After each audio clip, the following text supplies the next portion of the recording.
kick things off, just the highest rank. What is yours, Estrella? As we go. My brain didn't understand the question. Just what is the highest rank ring that you have? What is the element? Let's see, that would be air. And the thing I can think of when I think of that would be maybe the Sinoka spirit being thunder, which is related to air. It could also be, if you think of like birds, like just drifting away in the air. A free spirit, I think.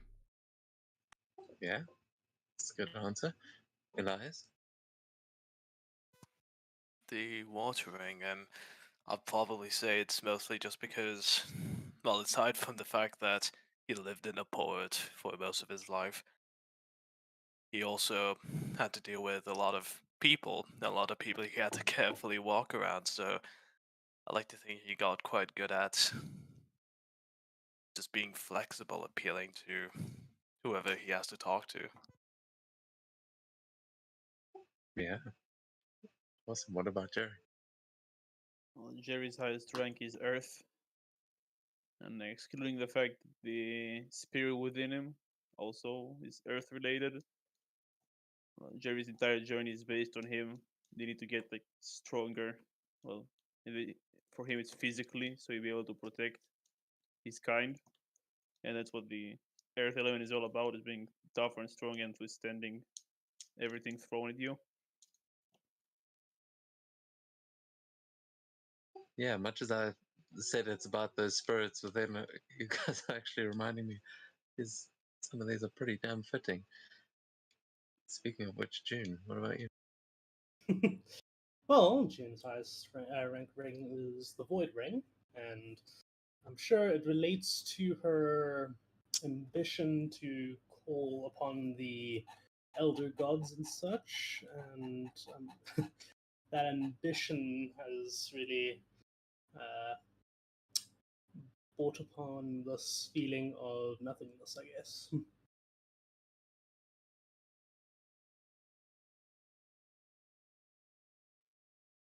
Yeah. What about Sakura on the sort of other side of that yin yang? Hers is void, which she doesn't really understand because she failed that test. But reading the description, centered, unflinching personality kind of fits. Also, letting go of suffering and transcending earthly limitations, because I feel like there's not many earthly beings that can, do the kind of shit that she does. But I do not really think that she's spiritually sensitive, wise, and introspective, to be honest. So she's like mostly attributing that to the spirit within. Yeah, I think that's more June's thing. Yeah, she's a bit confused as to how her void ring is so high when she failed the test, but Yeah, so that, I mean, as a bit of an explanation, remember that the void also represents the, like, the connection between the other elements, and that the sort of nature side of your backstory is also plays a big part in that. So you have got this affinity with nature that, though you might not understand it and might reject it with logic, it is very much there. But what about Zeta?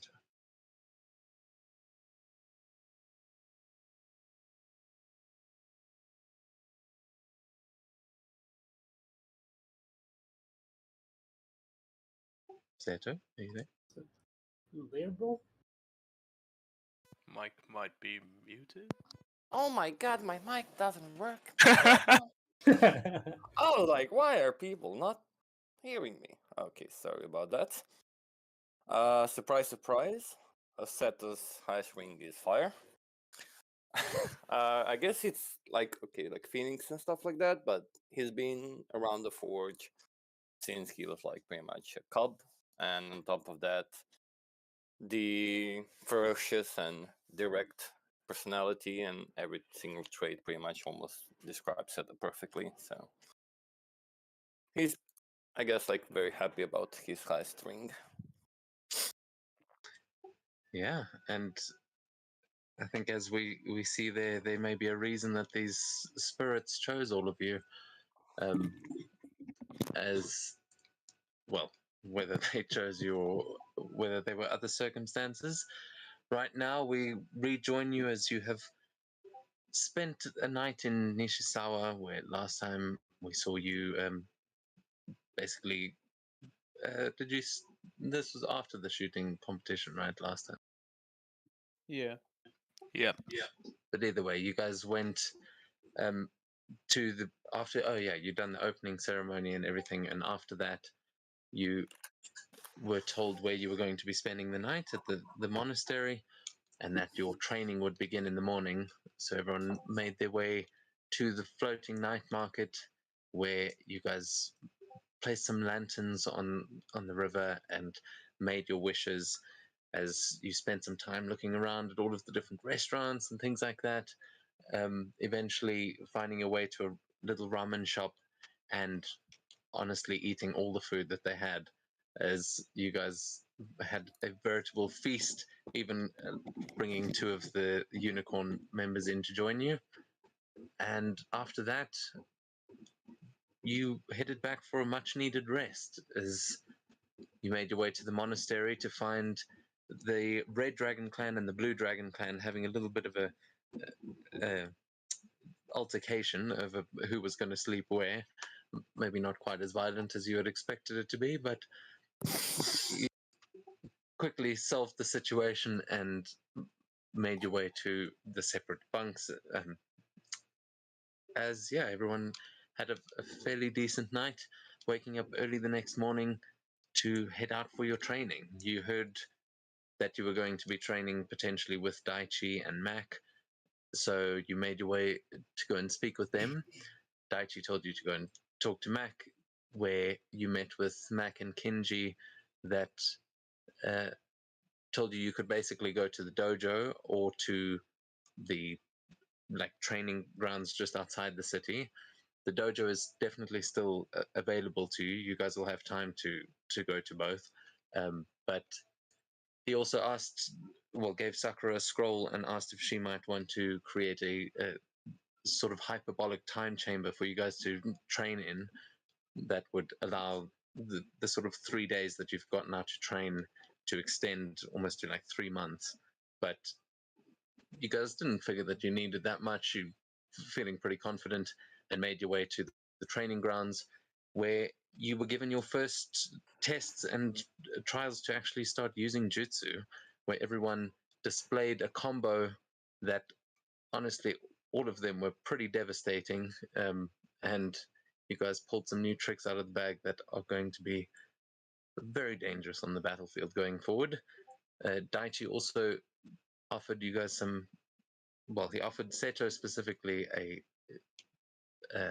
unique challenge to try and hit a target 9 times in 6 seconds, which he did even better than expected, hitting it like 11 times, something like that. And that was just the first of his little tests that he will be giving to you guys as you are doing your training. But now we rejoin you as you've all just demonstrated your combo moves, and the rest of the other trainees around here have all been kind of watching, seeing what you're up to. And yeah, it's up to you guys what you want to do next, but they are definitely there training themselves and ready for a sparring session when you guys are. So we rejoin you as, who was the last one to drop their combo? Straya, I think. No, there was one more after, I'm pretty sure. Might have been Matt.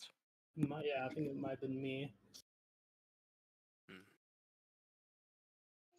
Yeah, so we rejoin you as you've just finished. You can see there is still the destroyed section from Elias and Sakura, but all of you are pretty much sitting in front of rubble as these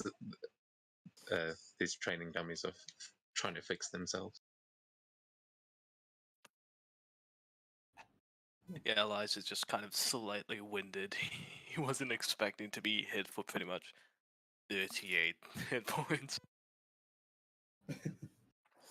And see June standing back, but kind of massaging her shoulder after making one of those attacks. She isn't used to these more martial type, this more martial type of fighting. Spellcasters, I know, right?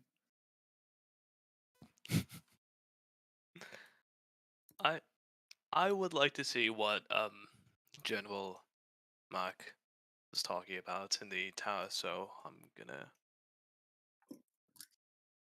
make my way up. Okay. Yeah, he will be standing at the top of the stairs as he gives a nod to you and says, ready for your challenge then? Ready as I'll ever be. All right, well, you see those doors over there? And he points to this little like guardhouse in the middle. Aye, aye. Inside, you will find a number of fairly basic items. I will give you 1 minute to hide yourself, and then either Kinji, Daichi, or myself will enter the room and try to find you. If we can, then you will have failed. And you may get hurt in the process, just to be warned. But your minute starts now. And he kind of gives a smile as the clock's ticking. Well, I will rush towards the door. Okay. As you walk inside, you can see it is a very simple room. All you can see in this room is there is a table in the middle with a little candle on it. There is a chair next to the table, and there is a cupboard on one side of the room, and that is it. Other than that, the room is completely empty.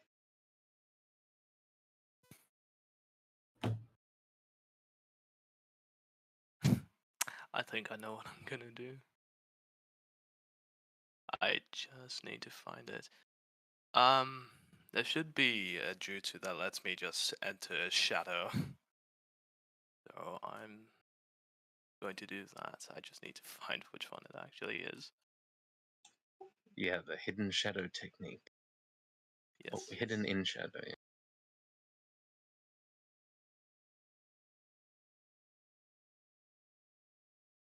So if you guys can just copy paste the jutsu when you use them, it shouldn't be too hard to do. You can either do that through D&D Beyond or just by opening the actual item and then copy pasting it from there. It doesn't usually copy off your character sheet. There we go. Just throw it in Discord. Yep. If you can post them in Foundry chat, please do, because I can't usually see that. Alright. I'm But not sure how that's cool. this That will is the work, one. but So what? Yeah, you can see there's a little candle on the table, which is the only source of light, and it is casting some shadows in the room. But what are you going to try and hide in? probably the shadow behind the cupboard against the wall. Okay. Actually, just because I haven't entertained this yet, can I just make a check to see if there's any like hidden compartment, something? Yeah, it looks completely normal unless you want to actually hide inside the cupboard. Hmm. But it's just a regular cupboard, no hidden compartments in this room. I'll just hide in the shadow. Okay, so as you step into the shadow behind, just a few seconds later, Mac is going to walk into the room, and you will be able to hear him, but all you'll be able to see is the cupboard. As you hear him walking through the room, you hear his feet creaking on the floorboards, I would like you to give me a dex save, please. Yep. I mean, your stealth we can assume was high. You are definitely in the shadow. But... Okay, at 23, you'll hear the creaking of the floorboards, and then you will see from inside the shadow that you are hiding in, you will see the back of the cupboard suddenly erupt as a blade comes slashing right through it, well, stabbing through it and into the shadow that you're in. But with a 23, you just manage to dodge out of the way. It just leaves a slight cut on your cheek, but it's like he tried to stab through the cupboard, and then as he does this, you're like, oh, okay, he missed me only just, and then you see the blade start to crackle with lightning, as the lightning is going to illuminate it creates 10 feet of bright light and 5 feet of dim light, which basically kicks you out of the shadow, and this whole cupboard, you come crashing down into the cupboard as this happens. So yeah, as you crash down, you have not taken any damage, but Mac will look down at you and just say, "Ah, the shadow technique. Very nice. I'm afraid that is only going to get you so far, though. In a dark room, that can work wonders. But I will give you another chance, as this is going to require a couple of tries, I think. And you're basically going to have to succeed at this 3 times, but that is going to be your first sort of soft success, because that would have fooled most people, but he knows what to expect. You will also see that when he walked in, he slashed through one of the chairs, and he's cut one of the legs from the table, but they are going to magically repair themselves as well, just like the training dummies outside. And then he's going to say, "Ready for another attempt?" I would like to ask,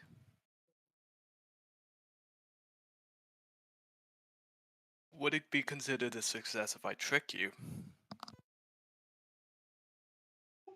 Well, that's kind of the point. I'll give you another minute, and if you can trick, well, it'll either be Daichi or Kinji that walks in next. But if you can trick them, then absolutely, so long as they don't find you.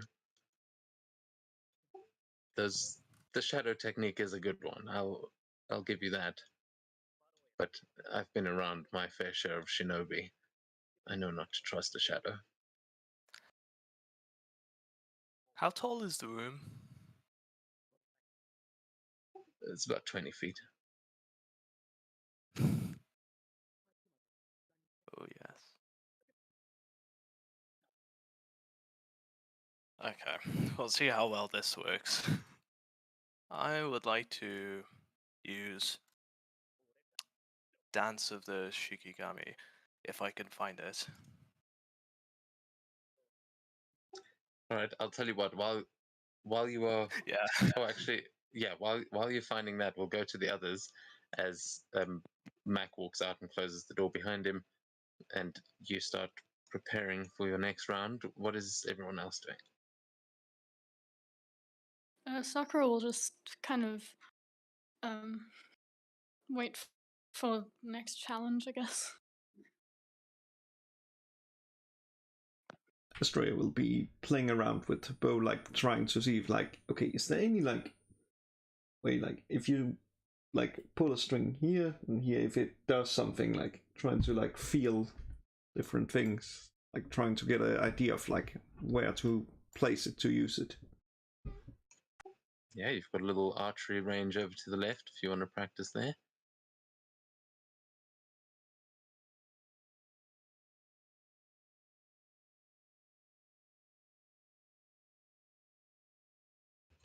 So You'll see the archery master greet you as well, Estrella, having not seen you in a while. But sorry, June, was that you speaking? Sorry. Yeah, sorry, no problem.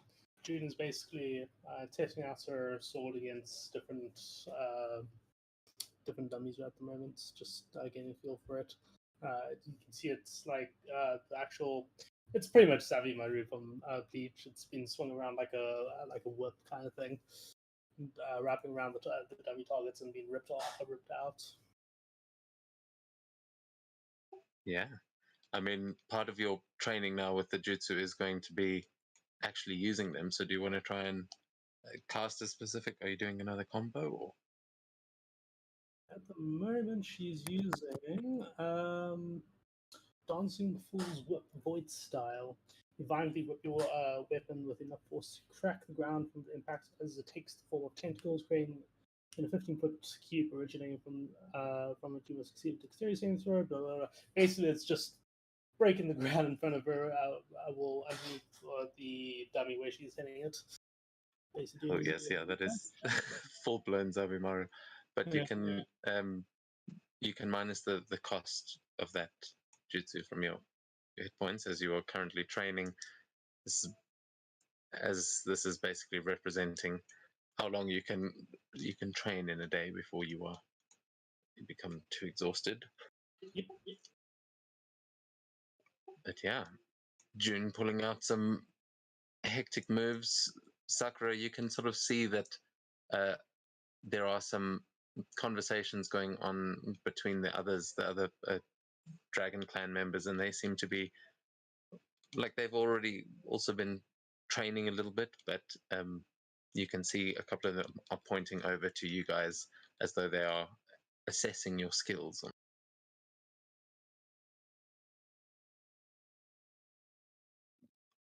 But Jerry and Seto, what do you guys think? I was honestly trying to figure out how I can try and win the challenge Elias is taking. Do you think that all the challenges are the same? Maybe. Probably not. No, well, like this is the same sort of challenge that Daichi offered to you, Seto. Like yours was quite personalized. They seem to have little challenges for each of you. But if you want to take another one, you're more than welcome to. Score you some extra brownie points with Daichi. Seto would just basically sit down on the floor, and because it's the first time he experienced this shit and it takes quite a toll, he'll just do a quick prayer of healing for everybody that's in 30 feet of me and that wants it.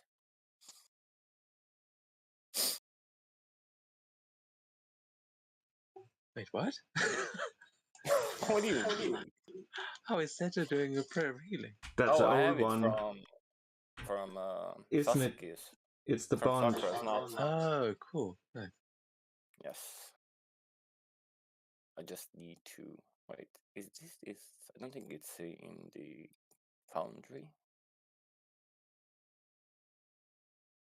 Yeah, I don't think it's in Foundry. I'll just run it on.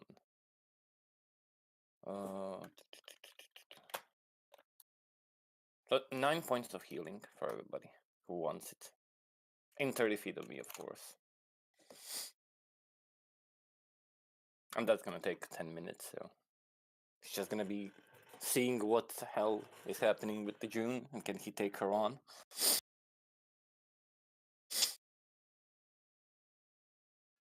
Yeah, I mean, because that is taking 10 minutes, if anyone wanted to move into range of that, you definitely can.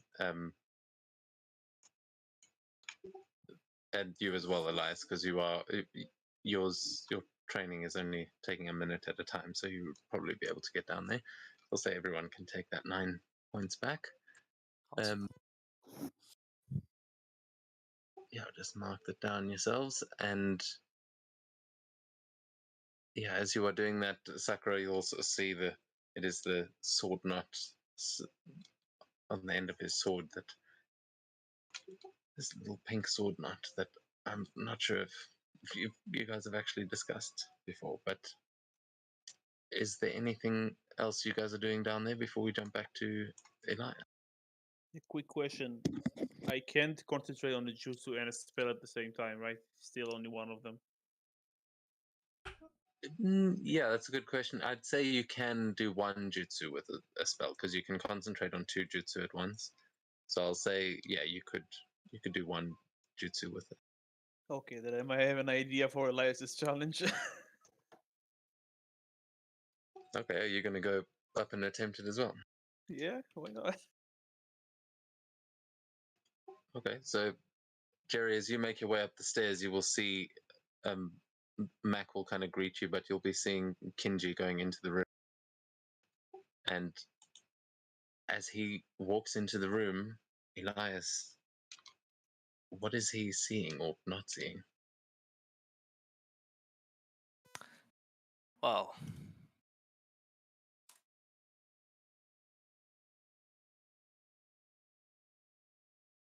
I yeah, I'm not sure how much he sees, but what's in the room is 3 paper figures, not clearly visible. I'm trying to hide each behind, well, some of them behind. I'm having trouble finding words. Each of them behind the furniture in the room. Just like Sad. hiding like children. Yeah, kind of. But since they're paper, what I'm trying to do is I'm trying to have them like just form against the back of each of the furniture and just blend in like chameleons. But as for myself, this might not work as well. I'm going to stick to the ceiling and use my shadow code to turn myself invisible. Okay, so you're flying up to the top, turning yourself invisible, and leaving 3 paper clones down at the bottom. Two. Yes, Okay, just so to give the false impression. Let's hope I can try and deceive him. yeah, give me a deception check as he walks in and quite clearly sees. I mean, they do look exactly like you. They're not. It's not obvious that they're made of paper. I don't think.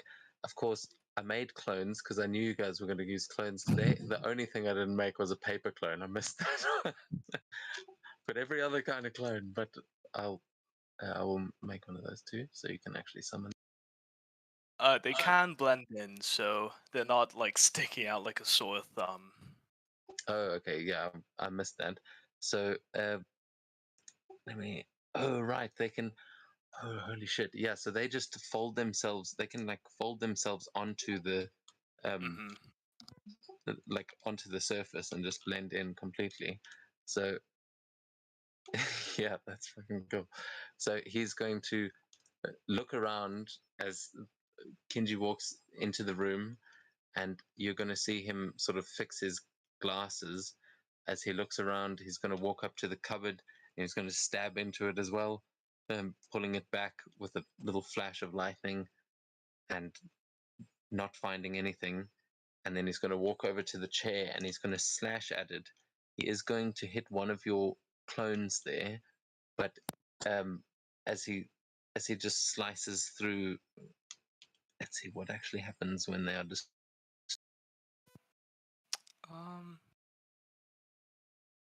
Some things have got specific. Doesn't actually say. They, yeah, I think they just.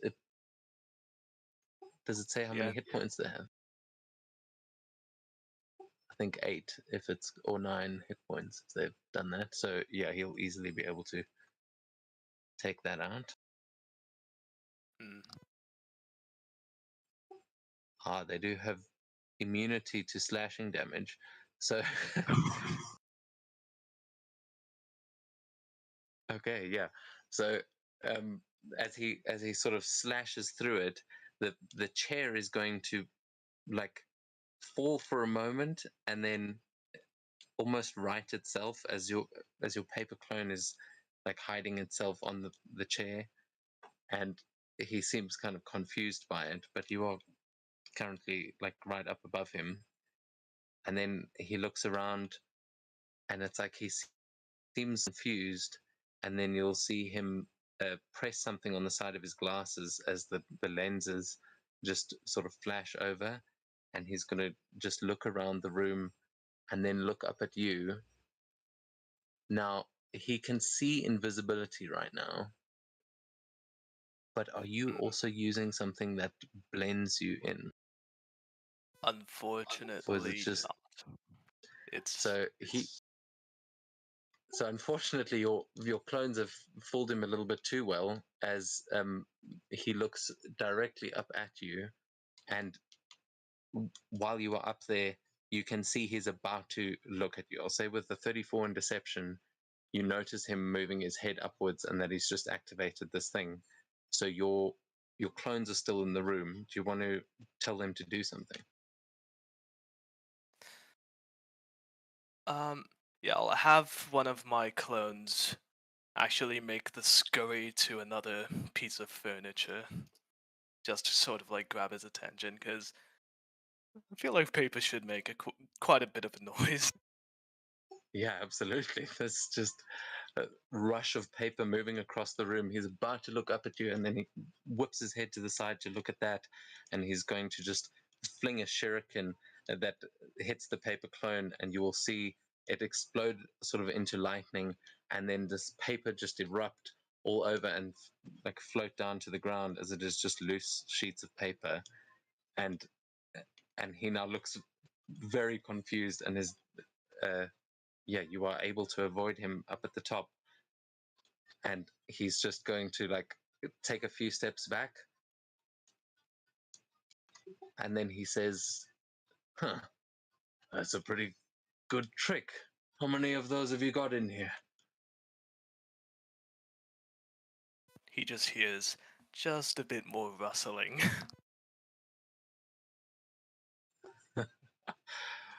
All right, I think you've earned a pass.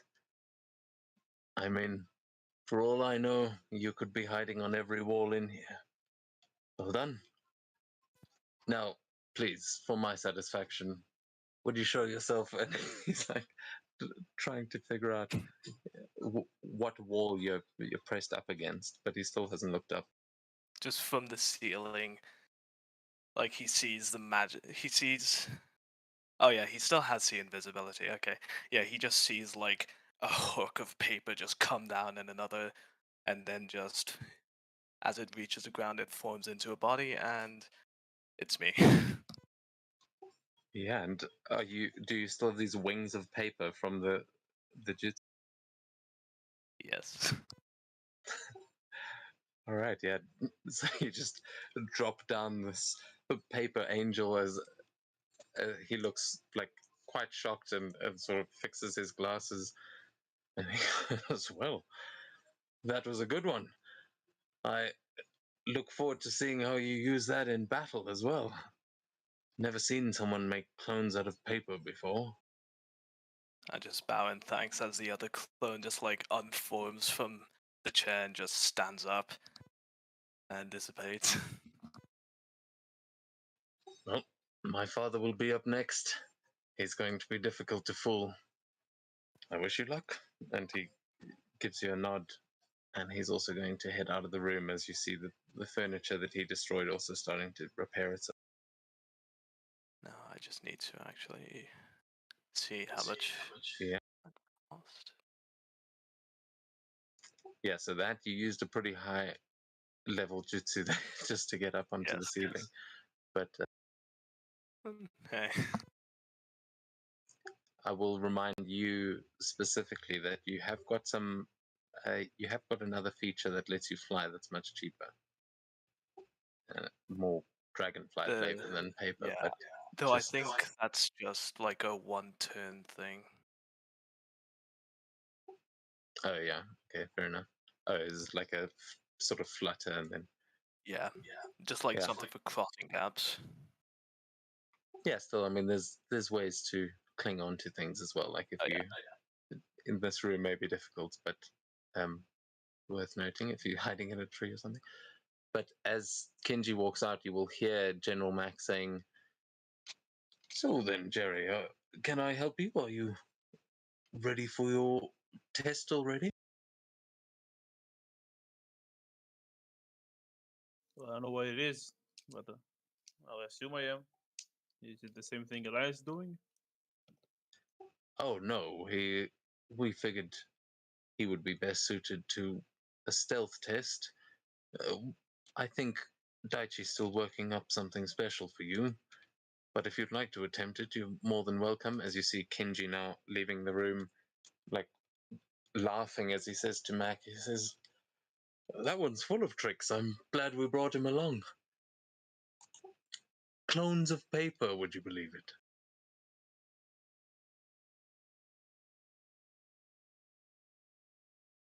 Yeah, I can try. And I had a jutsu I wanted to use it, and I can't find it now.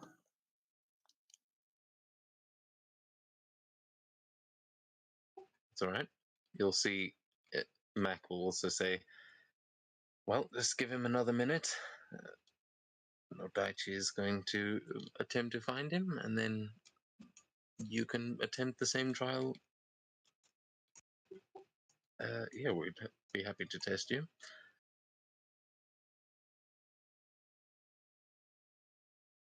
All right. And yeah, before we go to that, anyone else doing anything downstairs?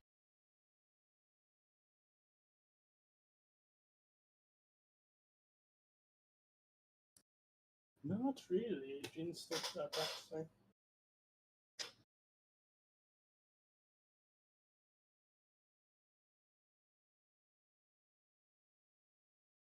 to say. Whatever.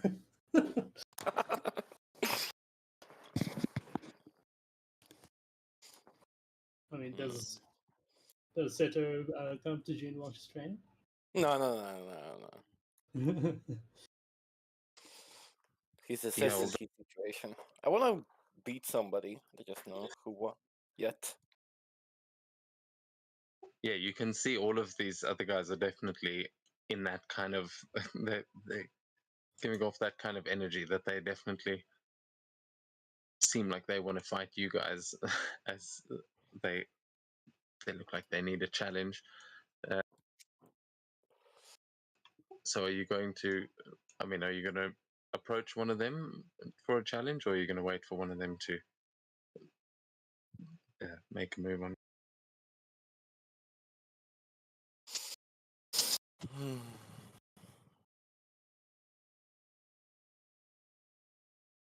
Everybody has blades. Jesus Christ.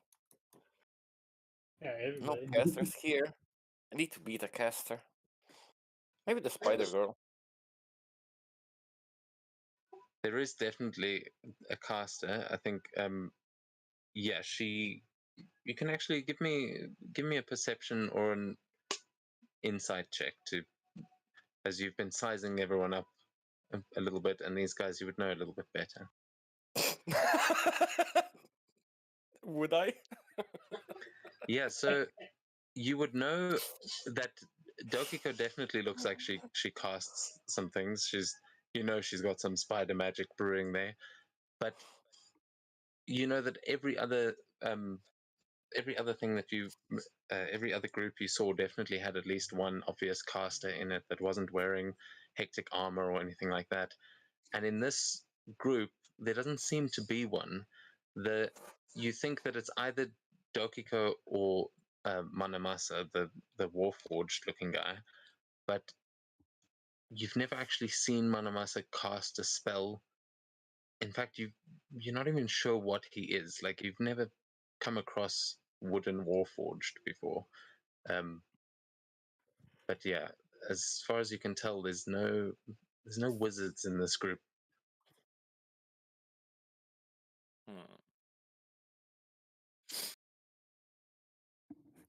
I'm gonna take a minute and then I'll decide. I'll probably go and challenge someone.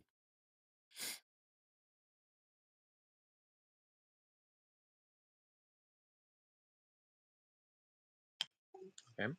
Well, let's let's do Elias's last little test there. As yeah, Elias, what are you doing to prepare for this one to full Daichi? I'm gonna try something that's risky, and I probably shouldn't have left it for Daichi, but we do it. Alright. First, I'm going to use a charge of my Shadow Code to cast Fog Cloud centered on myself. So, yeah, just a massive fog in the room that lasts for 1 minute. And for the jutsu, I plan on using these two. I'll cast Lightweight first, and I'll wait for the other one. Planning on just trying to dance around him. Okay. How well it's gonna work? That's up to the dice gods. Okay, so yeah, as this smoke starts to fill the room, let me give these a quick read.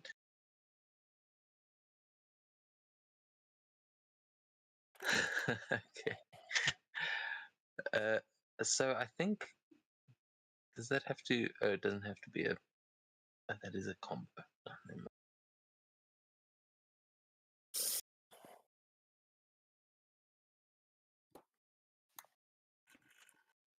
Okay, nice. So yeah, as Daichi opens the door, he's going to step into the smoke-filled room, and he'll close the door behind him. But as he is sort of holding the door, he's going to just lift his other hand into the room and say, "Come on now." You know, it can't be that simple. And he's going to just like swing his hand as though he's gesturing for the wind or the smoke to leave. And a strong gust of wind, you'll hear this like loud or this sort of low rumble of thunder inside the room as he just gestures, and a strong gust of wind is going to pull that smoke out of the door. It makes it look like this room is on fire. But as the smoke clears, um, he kind of closes the door right behind it. As that last little bit of smoke dissipates, he steps into the room, and you sort of appear right behind him, and he doesn't seem to have noticed you yet. But I'd like you to give me first a stealth check, and you can add that jutsu to that. See if he notices you as you start darting around. Well, not great, but thank God for That's the pretty reliable good. talent.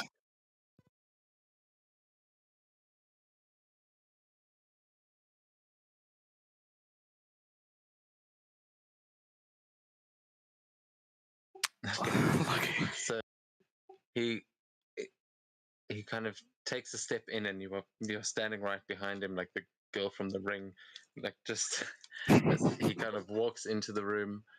He's going to go, "Oh, so where could you be hiding?" And he's just going to place a hand on the table as he's going to cast something, as you just see like a kind of web of lightning emanate out across the table and onto the chairs, shattering, well, just one chair, shatters the chair and the table, that both just fall to splinters. And as he's just walking forward, you see like, if you were hiding in any of those places, definitely would have heard that you're just walking right in behind him. And then he sort of feels something, and he's going to whip his head around. As what do you do as he turns, like, it seems like he's turning to face?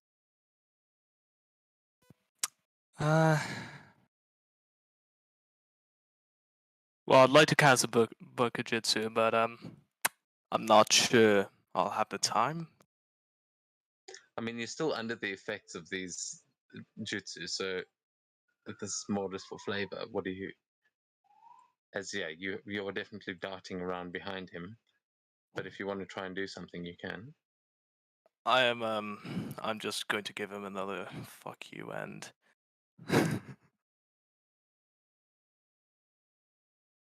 except this one cannot be blown away by strong winds.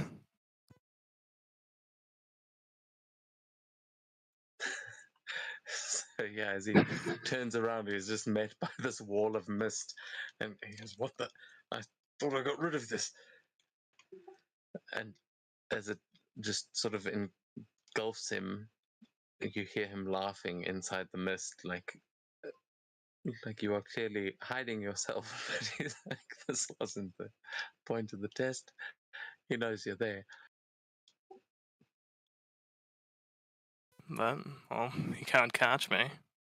No, you, Oh yeah. you absolutely are evading evading him, as he is going to sort of chuckle, and then I'm just trying to read if this has any specific things that. No, he is going to emit a lightning aura, and I need you to make a dex save for this last one, as you see this lightning sort of crackle through the mist coming off of him, and because you are still quite close behind him, he is going to just get you there. But yeah, give me a dex save.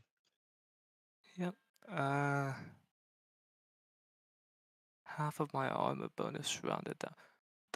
Is armor bonus just how much above 10 it is?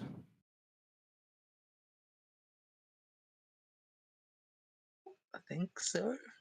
I don't actually know. Does that sound right, everyone? Should That be your above armor your bonus- armor. Like what? It's if a you have it's a the leather, Pathfinder thing. It's 12 plus something or 13 plus something, like the plus thing. I don't know if it's a 10 for you. Depends on the armor, I guess. Yeah, I would say that it adds, if you have other stuff that adds to your armor bonus, it would count. So I'll say above anything above. Do you usually start with 10 or 13? It's Low 10 plus armor is dex. yeah. Okay, yeah. So you can just add whatever over 10. Yep. Rounded down.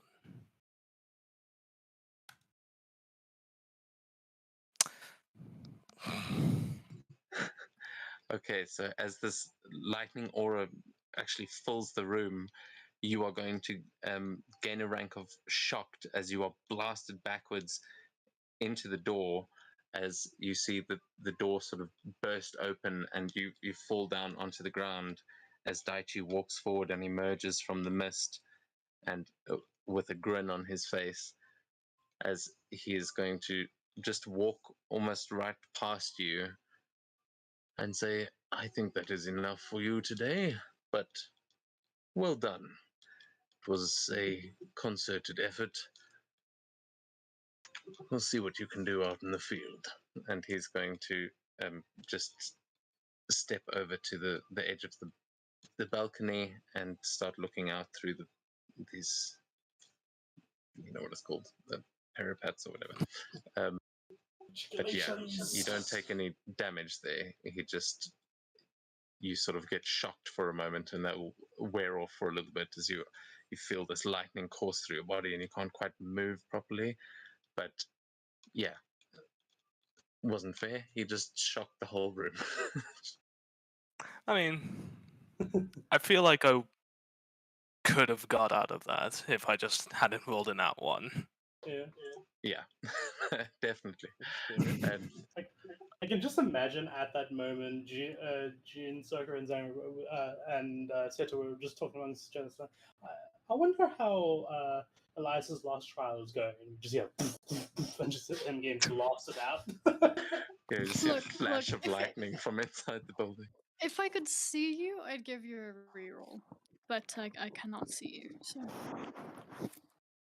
Yeah, that was kind of the point. So he only becomes visible after rolling that nat 1, and that's what ends the test. But Jerry, you'll also see him sort of fly through the door, his test being over. 2 successes is still good enough, but you'll see what your rewards are when all of these are done, as Daichi seems to be assessing you all. Are you going to attempt one of these as well, Jerry? Do I know, Elias, what was your challenge? Yeah, Mac would have explained it to you as well, but Oh, as Elias is coming out, you can maybe give him some hints as well. well, I'll try.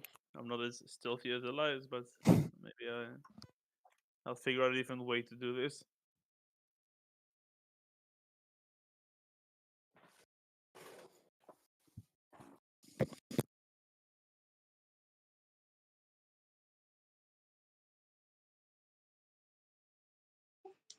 Mac will say, "All right, a minute on the clock. Good luck, Jerry." Okay, just gonna get a quick how the room looks like again. So there's a table in the middle of the room with a candle on it. There's a chair beside the table, and there's a cupboard on the other side of the room. And they're still sort of reforming themselves as you are arriving at the door. But yeah, that is a very simple room. Yeah, I'll cast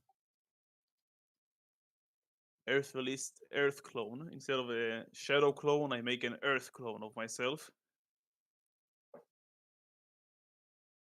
Now, this one I've got. I tell him to run and hide inside the cupboard. And how tall is the ceiling again? 20 feet. Okay, I cast. Well, where is it? Attract metal on the ceiling and then pull myself up.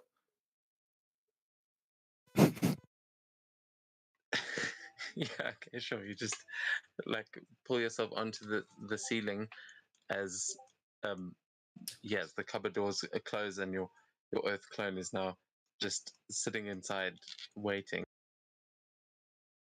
Yep. And a minute later, Mac is going to walk into the room, sort of walking past you, Elias, as he nods. He says, "A good attempt. You all right there?"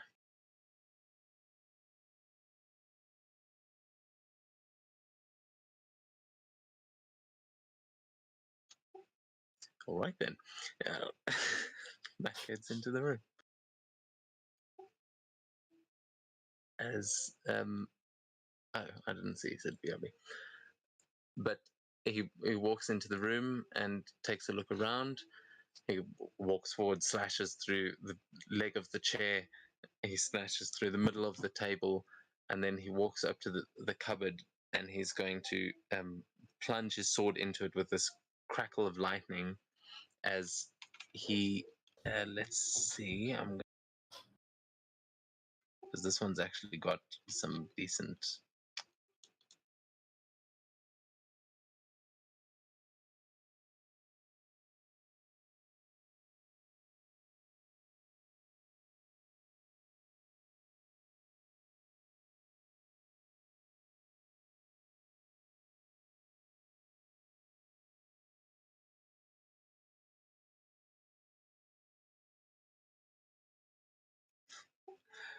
Um, why did that roll with disadvantage? Well, and I don't know Oh. what's the modifier for it. And so actually, it wasn't meant to be disadvantaged. First roll was a 10, so that brings that up by 2. Does the 19 hit? Yeah, it does hit the clone. It's equal to my save. Yeah, my save is 18. So yeah, he does hit the clone, but let's see if he destroys. Oh, that damage is not right. But yeah, we'll say he doesn't quite. He manages to bring it down substantially, but as he does that, how does the clone react? Like, does it make a noise or? I don't think it Oh. can make any noise. Oh, can't it? Can't it speak or anything?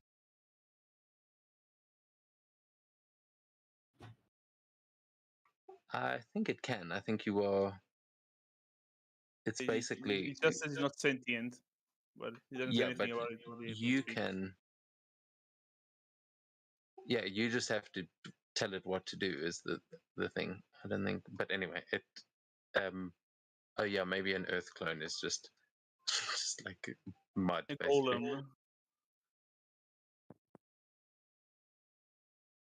So yeah, he hits this thing and he says, sorry, Jerry, I suppose you're not quite as stealthy as old Elias. And he's going to pull that back as the cupboard door sort of falls off of it with him, and he sees the earth clone sort of slump down to the back of the cupboard as it is sitting there, and he has not at all looked behind him.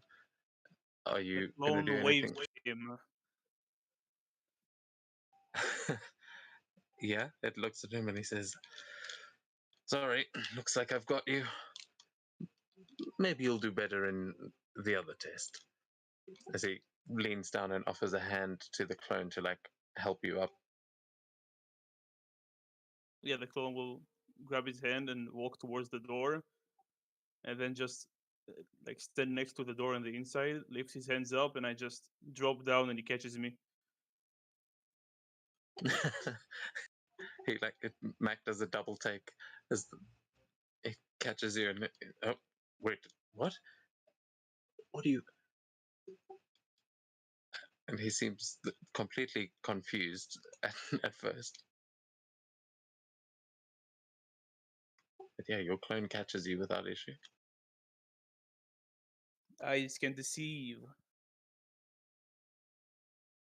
I just wave my hand in front of my eyes. Fair enough. So it was a clone, but I hit that thing full blast. I felt the blade go through his chest. That I the just shadow. like I placed like I just lean on him. Earth clones. Not stealthier, but definitely sturdier. I see. Yes, that is quite the trick.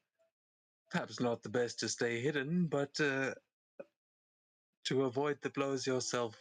Well played, Jerry. Well played. Would you like to attempt it again? I don't know if there is a reward for you completing all of these, but you're more than welcome to until your test comes up. Yeah, I'll try the second stage. Okay. Yeah, we'll come back to you in a minute then. As I know what I'm doing, unless someone else is doing anything.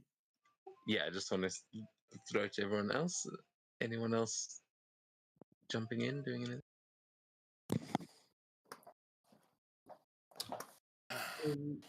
Thinking of a strategy. One more person can try it in the meantime. What do you want, June? Hmm. What did you say right now? No, I'm thinking of a strategy to a June strategy to complete this trial. Oh. Yeah. Well, Seta would walk to this guy. Because he seems the biggest and baddest and probably won't die. Would be bad if he died. You see him busy, like bench pressing and just saying to Manamasa, "Oh, it's not enough. Come on, we need more. Oh, look, Seto!" And he sits up and he seems quite happy to see you. Like, oh, I wondered when you'd all be arriving. Hello. Can you tell me if you are... How familiar are you with the entire concept of jutsus? Oh, well, I'm just been practicing that myself. Gotta say, I'm getting pretty good. More of a defensive focus myself. And you, are you getting the hang of it? Yeah, but I think I am, but I'm not sure. That's why, I thought that if you want, maybe we could test each other out to see how we fare against each other. Oh, that sounds like a great idea. I mean, we were discussing maybe doing a full sparring session with everybody. Everyone's got to get some training in. Hey, Manamasa.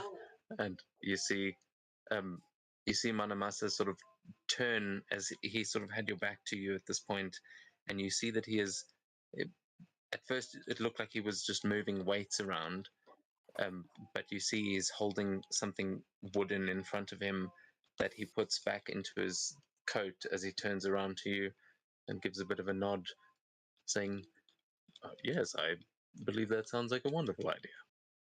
Or like a team versus team? Yeah, exactly. I mean, it'd be good, right? I'm sure you guys have been working on some combinations between each other as well. What do you say that I gather up my troops, you gather your troops, we grab something to bite, and then we go in, let's say, an hour? He just like gives you a massive thumbs up and he says, you're on. Okay, well, good luck and see you in an hour. We need short rest. Nice.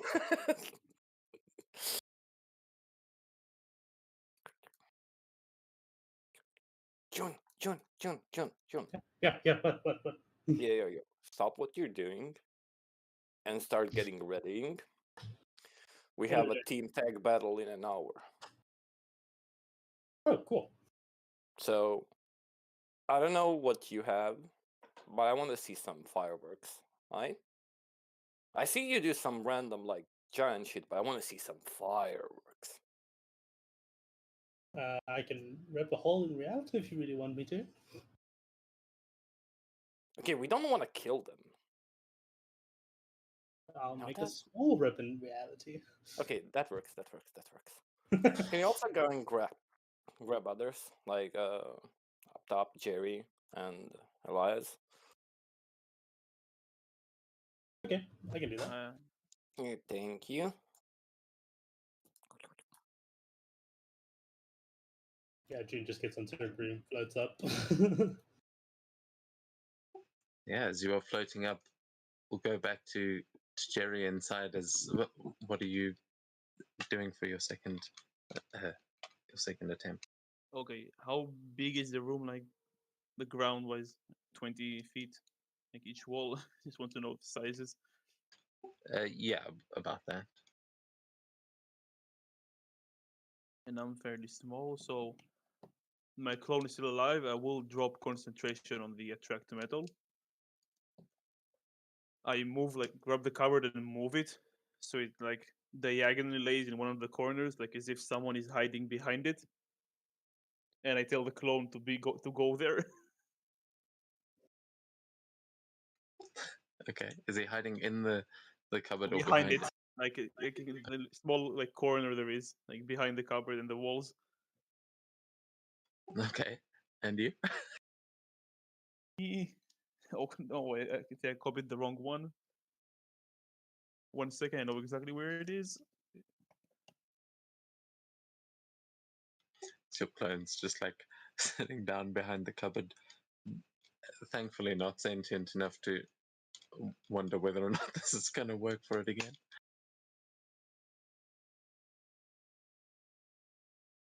Or work against it again. And then I cast Earth Style Wall. I just go to one of the walls that are not, well, there are any furniture next to them, and then I just, as it explains here, I puke another wall. So I like cover like a 5 by 20 feet wall. I create another one and just hide behind it. So the room just looks a bit smaller. I made another wall. That's brilliant. Give me a check with your spellcasting modifier to see how much you can make that wall look like the well, actually it says the wall can have any designs or shape you decide, so you're just making it match the other wall. Yep, exactly. And I hope you won't notice the room is smaller. Yeah, no, that is fucking beautiful. That's give me a check with your spellcasting modifier just to, or a deception, I guess. Okay, And it's is the this? same. Are you hiding Yeah. the cupboard behind that wall as well, or just yourself? No, just myself. Okay, nice. So deception and spellcasting modifier is the same. Yeah. Yeah, either or.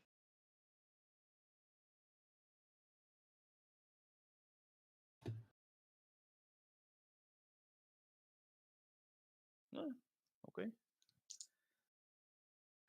Okay, and with 23. that, June, just as you're getting up there, you see Kinji going into the room and closing the door behind him.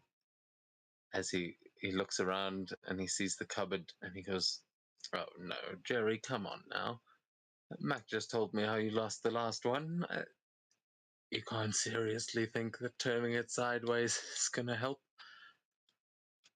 Come on now." And he's going to walk over to the thing. Yeah, you're. Let's see. I know you don't have control of them yet. Just gonna give it a quick. Okay, yeah. He walks up to the cupboard and obviously sees the Earth clone hiding behind it. As he reaches over with a shocking grasp, he's just going to shock this clone. As It's something to note, they are vulnerable to lightning damage. nice. All right.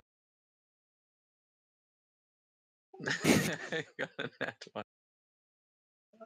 So he grabs it and he like shocks it. He thinks it's you, so he's grabbing a hold of you and just trying to give you a little shock. But as he does that, the lightning immediately just dissipates into the body, is nullified, and he just like lifts the clone up by the head as this clone sort of looks at him. What is the clone going to do? He hasn't noticed the fake wall at all. He waves at Kinji. He just shakes his head and he says, we told you, if you didn't take this seriously, it was going to hurt. And he's just going to basically try and punch him.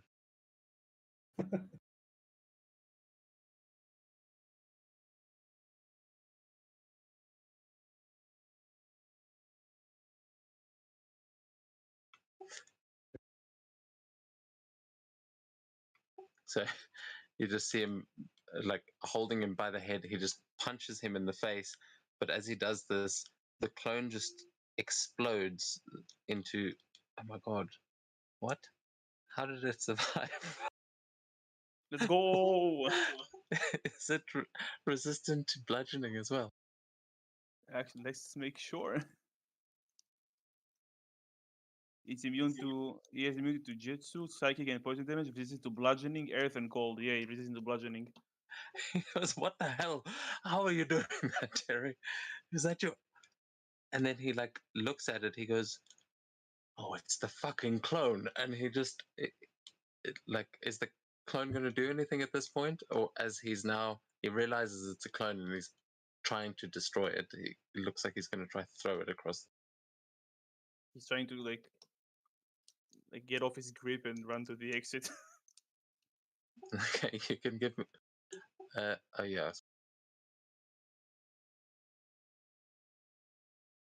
Okay, I'll give it a quick check. You will be able to do this yourself in future, but just for Okay.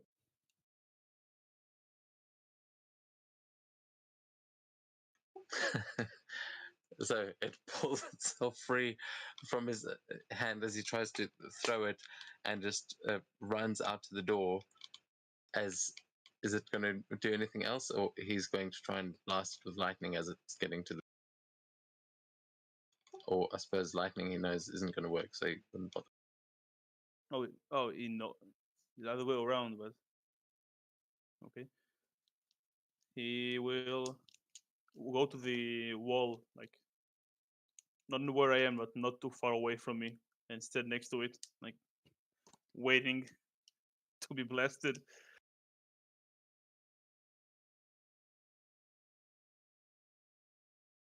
Yeah, so the only reason he's still attacking is because he knows this is a clone and he thinks this may reveal where he really is. So he's going to throw a spear, and this time, what does it look like as the clone dissipates? Like, what does it turn into? It's like into mud. Just a puddle of mud now in the room. yeah, you see, look like it just hits quicksand, turns into mud as it splatters against the wall. He goes, God, finally. All right then. So where? Huh? And he looks around and he's expecting that like you would be there. He presses his glasses as he's looking around for something invisible, and he cannot see you at all. He seems bewildered. He's like, "Okay, I thought that would draw you out. Where the hell are you?" Oh, all right, you succeed. I give up. And he's just looking around confused. I just knock on the wall and then punch it to make a hole and look through. What? You know you're supposed to stay inside the room. Wait, what? It is the room. A fake wall. Brilliant. You have been training with the shinobi, haven't you? Bad at hiding, so there's always something to learn from them. Well, I wouldn't say you're bad at hiding at all. That was quite the trick. Sorry, I had to take my frustration out on your clone. I thought you were just pulling my leg. Well done. And yeah, at this point outside, June, you have arrived just as they are finishing this up, and Elias is still outside there. You guys doing anything before they leave the room? Oh, I would have I would have just had my origami servitor and just like watch from the window. They just see like a little paper rat just on the windowsill, just looking. That's adorable.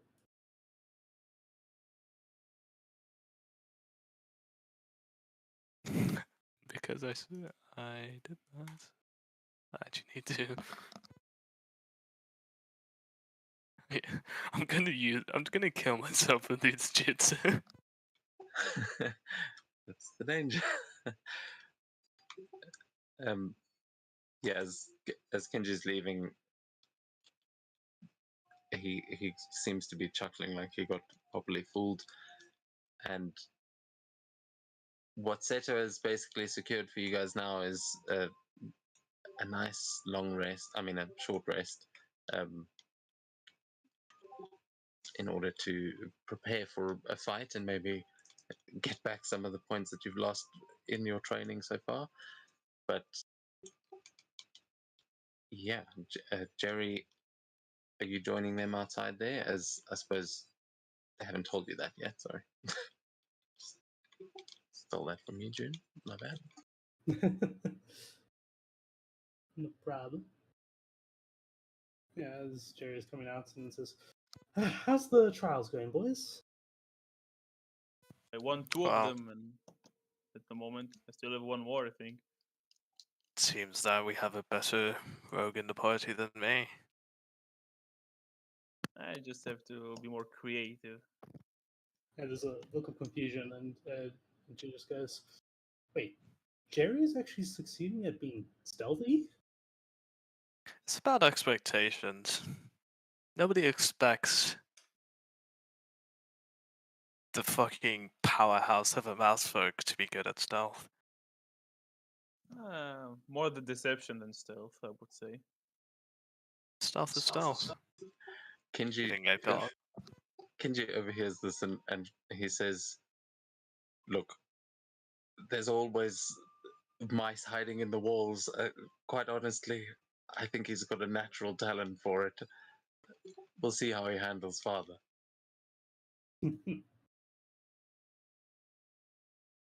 Oh, hey, he's sturdier than me. He might beat me even there. Well, anyway, in about an hour or so, Seto set up a bit of a tag team duel, as it were. Tag team duel. Yeah, something of the like. Just bring your strongest abilities and fight or something. I don't know. But he wants to see us fight. You say bring your strongest abilities. You look at Elias, and He has no wounds, but he looks like he has 1 foot in the grave. Just his nose just starts bleeding. Yeah, I'm just like, is that supposed to be happening? his nose starts bleeding. He just nearly falls over.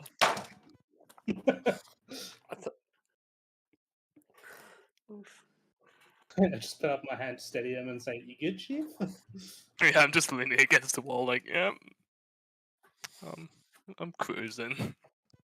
Someone's been overexerting himself. Sakura kind of Look. wonders whether just like plain invisibility would fool them enough. No, June's considering just doing one of the trials. Just probably do it with King G just to fuck with him a bit. Yeah, Sakura is a wizard, not a rogue. Well, Jerry Sakura, is you a, can is a actually paladin barbarian fighter. He's not a rogue. Sakura, though, you can give me an Arcana check to know if invisibility would work against them, because yeah, you know Kenji already.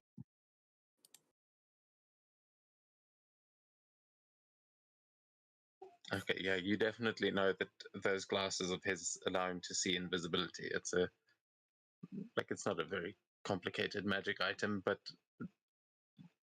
you've seen him use them before. Yeah, quick But the question. other Oh, two, sorry. sorry. The walls. Can I like try to like jump up and like put my hands next to both walls and hold myself like above the ground? Are they like Yeah, with a successful athletics check, sure. okay? Yeah. What do I do then? I mean, if you failed an athletics check, I would be very surprised. But yeah, is that what you're trying to do for your next one?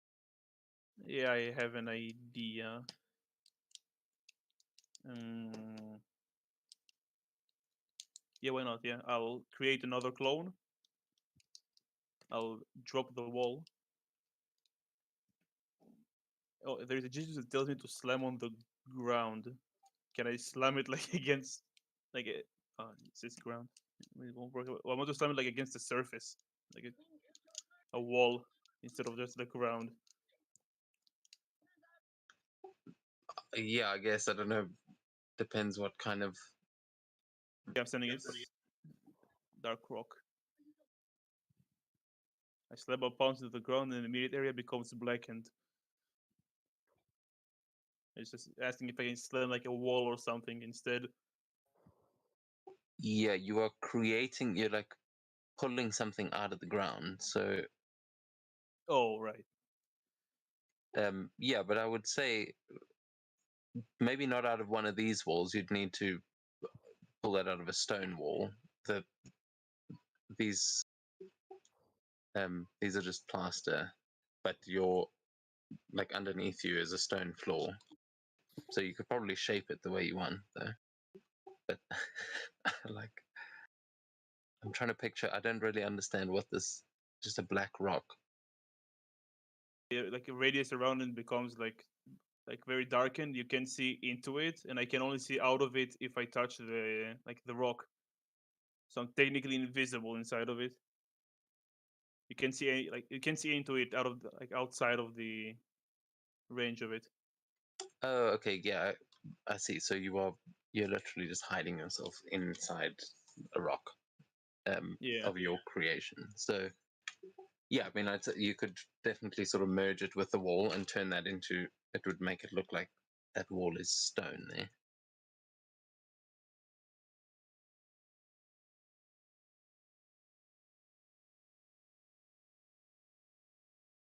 So I'll put the cover at the corner of the room, not like diagonally, like just parallel to one of the walls, and like make the stone next to it, and then just move towards the cupboard as much as I can, and tell my clone to climb up like one of the corners of the wall and try to stay up there as long as he can.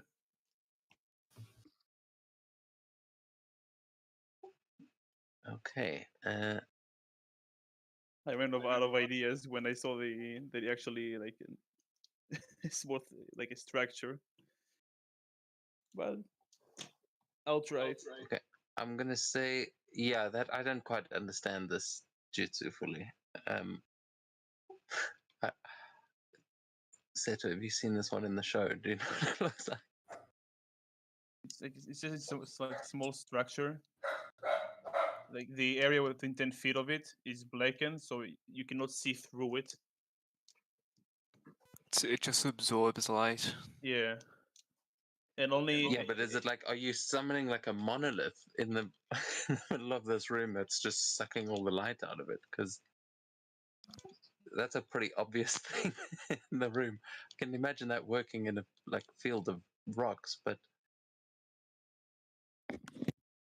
I have an idea. I'll do it, and like do it on the cupboard, so it's like inside the cupboard. It doesn't specify the size of it. That's the problem. I want to know if I It can just make goes. it like through the bottom of the cupboard, but when it's Yeah. closed, you can't see the rock. yeah, I'll have to figure that one out another time. We'll say you can attempt it now. Let's just give me a stealth with advantage or a spell, your spellcasting modifier. Yeah, the spell one.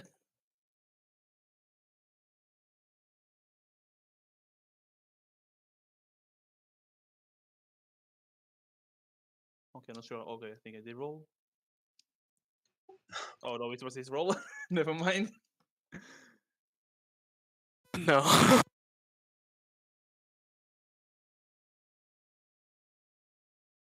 Yeah, a 9 will not cut it.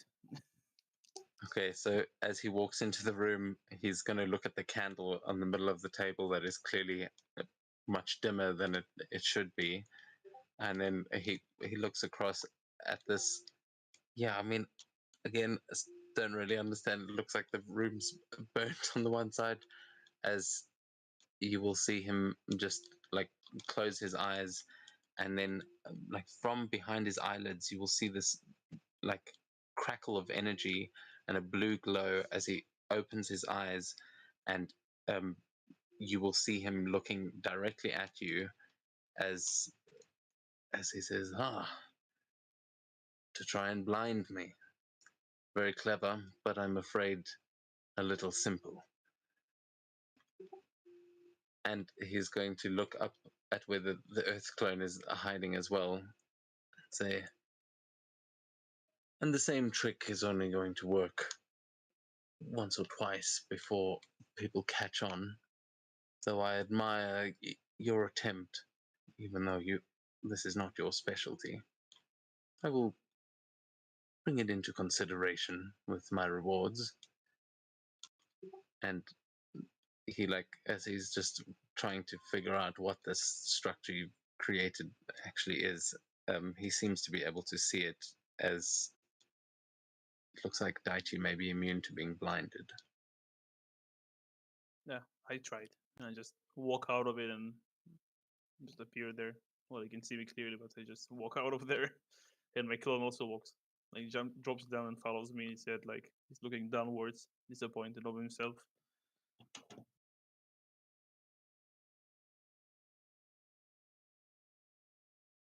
Can you not move it?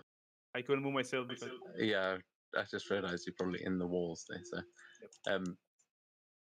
Yeah, I'll try and give you permission over the clones, but yeah, as you step out, Daichi will walk out ahead of you, and Elias, you can see that he hasn't outrogued you yet. It's only a What matter of- of time, apparently. 2 out of 3 is not bad. When is the strength test, Elias? When are you when are you joining me? Well, I mean, I don't have to cast foresight to know what's happening there. Like, can use jutsu to make you stronger. Aye, but fuck. We'll give it a shot, but right now I'm a little out of it.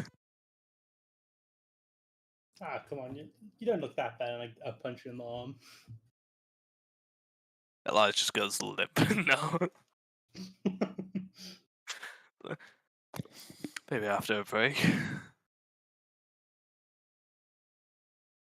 Sure. So, speaking of a break, back downstairs, Seto and Sakura, you will see Z approaching you as she says, "What was that I heard about a team battle? We're gonna take them on." Yeah, why not? It's a good opportunity for everybody to test their newfound skills and maybe find something new about themselves. You scared, Z? No, actually, I'm pretty excited. I think I might challenge Tusky to an old Munchie battle like we used to do. If you guys are keen, I mean, I don't know about you, Sakura. You generally tend to avoid the herbs I'm slinging, but I mean, I can try and use some of my cooking techniques that I don't think I've gotten a chance to show off yet. They kind of should work better now that we've got our rings and stuff.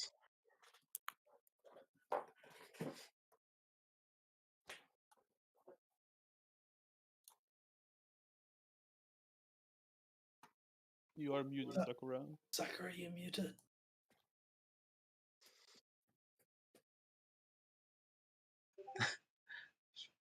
Might just not be saying anything. But She just has her like 1,000-yard stare currently. Z will say as well, well, all we need to do is go and grab a wok. I mean, they said that the place, I don't know, there's like a sushi place or something nearby that they might have.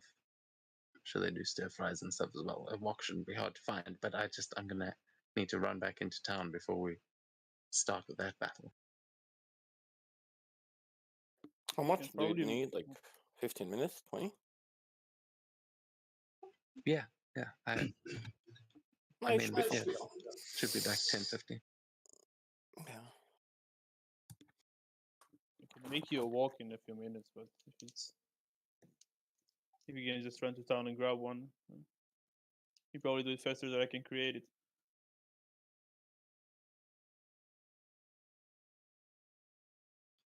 Yeah, I mean, if you can make one, that's definitely an option. But yeah, Z, you don't necessarily have to join her. She might just be able to go and do that by herself. But if you guys do want to head back into town, I don't know, Seto, you said you also might want to grab a bite to eat.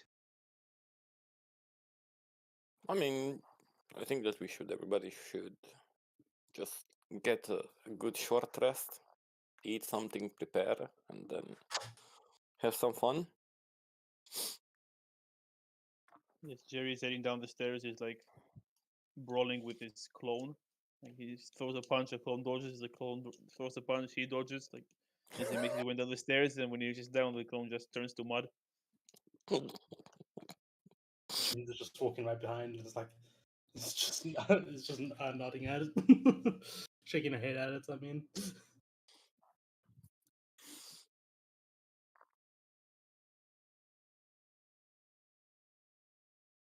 Well, if Z is going to hook, I can just do a little warm up while waiting.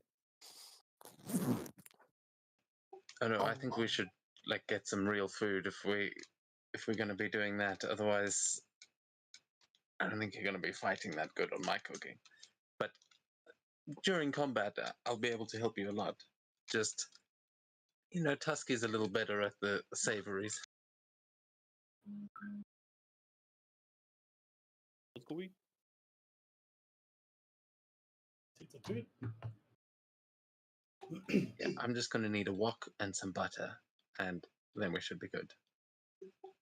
But maybe we should go get some ramen, or there's a bunch of places in the city. Sushi place close to you.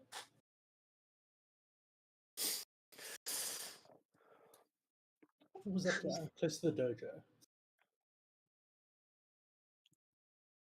sorry, I missed the first part of that. There is a sushi place next to the dojo.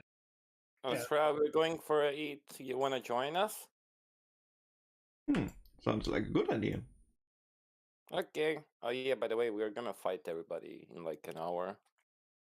So just so that we can test our new rings and stuff. You don't have to, but if you want to. Oh well, let's test it. Let's see what the competition is doing.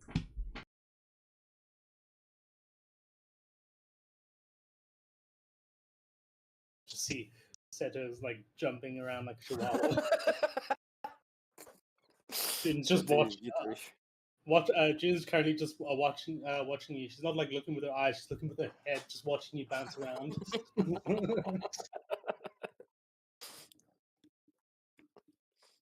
It's like a kid with a new toy. Well, you guys should be able to actually just walk out of here into the city. But I'm gonna be right back, so don't go exploring too far. But you should be able to get. You can either go back to the same sort of ramen place as last night, or there's a tavern that serves food. There's a couple of places, so I'll be right back, and then we can jump into that. Where are we going, guys?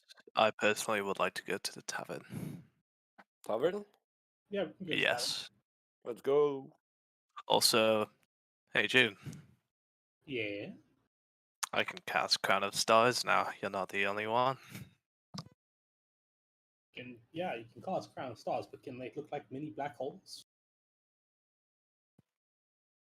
Well, I closed the window and I'm not being fucked to get it back up again, so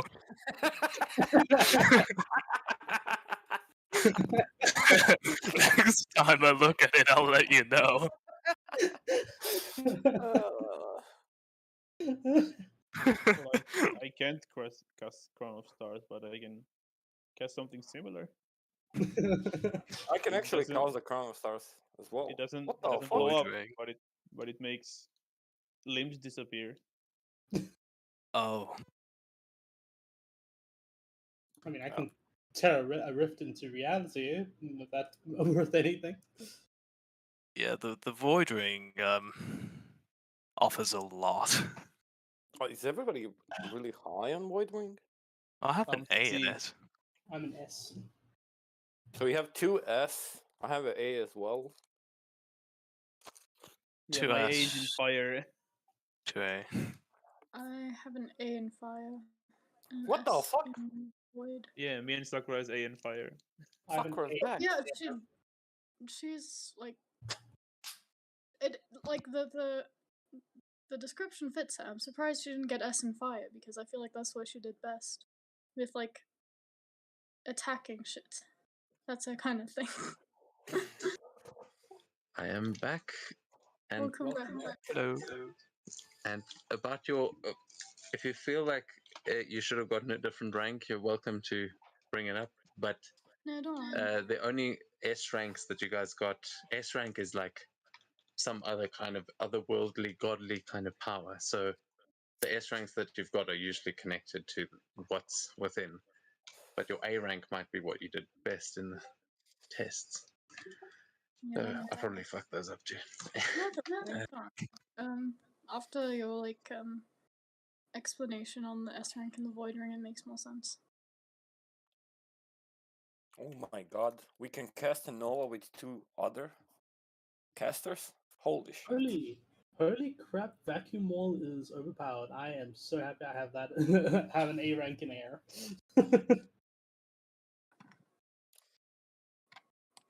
Okay, are you guys already in the town?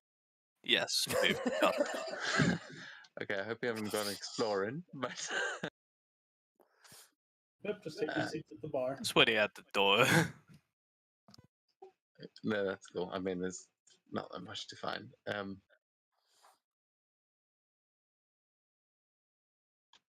just loading in, and then I'll switch it over for the stream.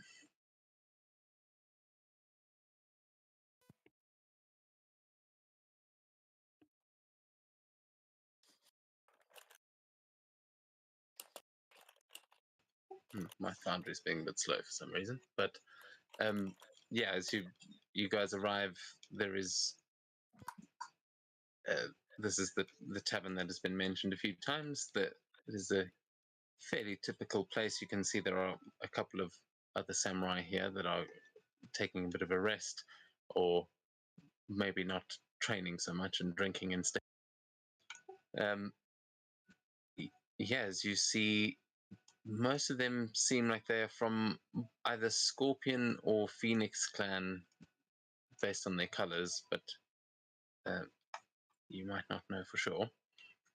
But as you enter you will see there is a man behind the bar who he will approach the bar and say, "Ah, welcome, welcome. Please take a seat. What can I get for you?" Sakura will ask to try their tea. I feel like she kind of just goes around judging people's tea.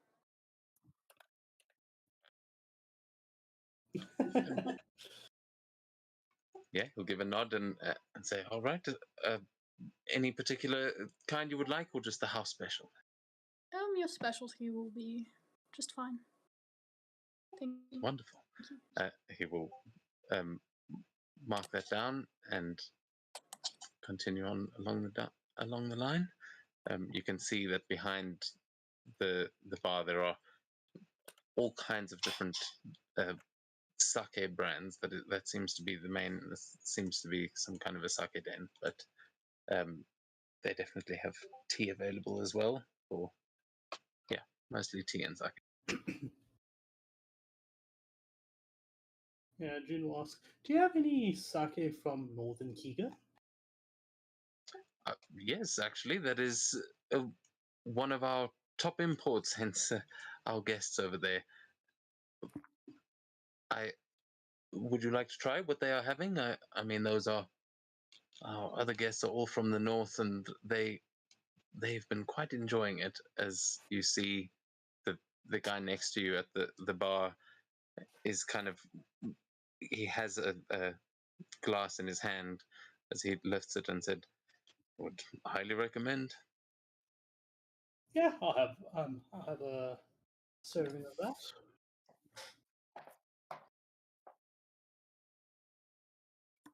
He looks at you. The guy next to you looks at you curiously, and he says, "I don't believe we've met before. What clan are you from? I assume you're all together." Yeah, we Blue Dragon.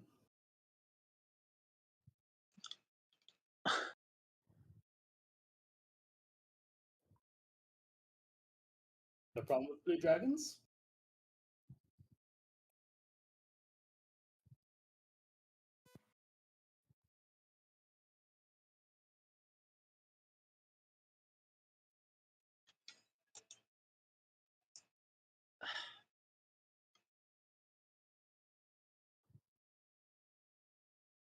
Clearly a big problem with Blue Dragons.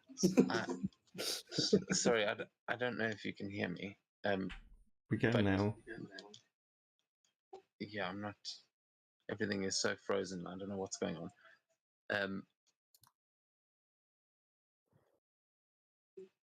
Oh, for the love of God! This is so ridiculous. My push to talk is the thing that's lagging. So everything else seems to be working fine. I don't know why, but yeah, he will say, "Ah, Blue Dragon Clan. Ah, it is a pleasure to meet you. I've heard some interesting things about your clan. Please, a round for my new friends here." And he will buy a round of sake for all of you. As the bartender gives a bow and a nod, and he will go to start pouring those. As you hear him call into the kitchen for tea, which will arrive shortly after. But he will line up some little bottles of sake in front of each of you with a glass. To have a drink among friends, isn't it? You know, it's usually the Scorpion that gets blamed for all the villainy in Kiga, but it seems you have all been doing a fine job of it yourselves. And what does you mean by that? Well, like, people were avoiding us like the plague at the ceremony. If you missed that, then some of the sack of bricks. Well, that's what impressed me. It is the Scorpion's role to, I mean, seek that kind of ire from people, but you seem to have done it effortlessly. You must tell me your secrets. They are secrets for a reason, aren't they? Well, I think we can say it's down to leadership. Well, I suppose if the rumors are true, you probably also have your daimyo to thank. Yeah, he's been on quite the conquest lately. There are all kinds of rumors in the north.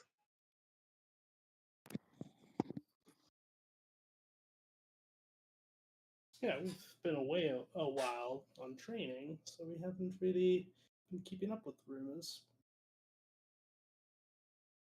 Ah, yes. I heard about that. They just send you out on your own. Go fight your own battles. Not many teachers in the Blue Dragon clan, I hear. Survival of the fittest and all that. Well, sounds like fun. Our training is a little more strict. I'm sure you can imagine. Sure, sure. Jin just takes a nice deep sip of the sake. Seto, with your, I mean, most of your passive perception is insane, but Seto, you will notice that the people at the table behind you, you will notice that one of them is clearly blind, and the other one seems to be whispering to her and looking back at you every now and then, but the blind one seems to shake her head as she seems to be disagreeing with whatever she's saying. Can I, without drawing too much attention, like if I just slide my head towards June as if I'm listening to conversation, just try to lip read what she's trying to say or what she's saying? Yeah, absolutely. You can do that without a roll. I mean, you see her lips moving as she just, you catch her like tail end of her sentence saying, "Can't be, right? I mean, here of all places." And the other one's just shaking her head, and you see her lips saying, "You must be the only one in this town. It would be strange for the daimyo not to mention it." She says, "Yeah, I guess." Sorry. Would I recognize any of them? You can give me a history check to see. Yeah, I mean, you've probably heard of some names, but yeah, these are all pretty fresh faces. They aren't actually officially samurai. You're not entirely sure. You did recognize them from earlier. I'll say you can tell that those two sitting at the table are a Phoenix clan, and the other two seem to be Scorpion clan. The guy at the bar also seems to be Scorpion clan, but other than that, you don't know anything about these people. Phoenix clan. Pog?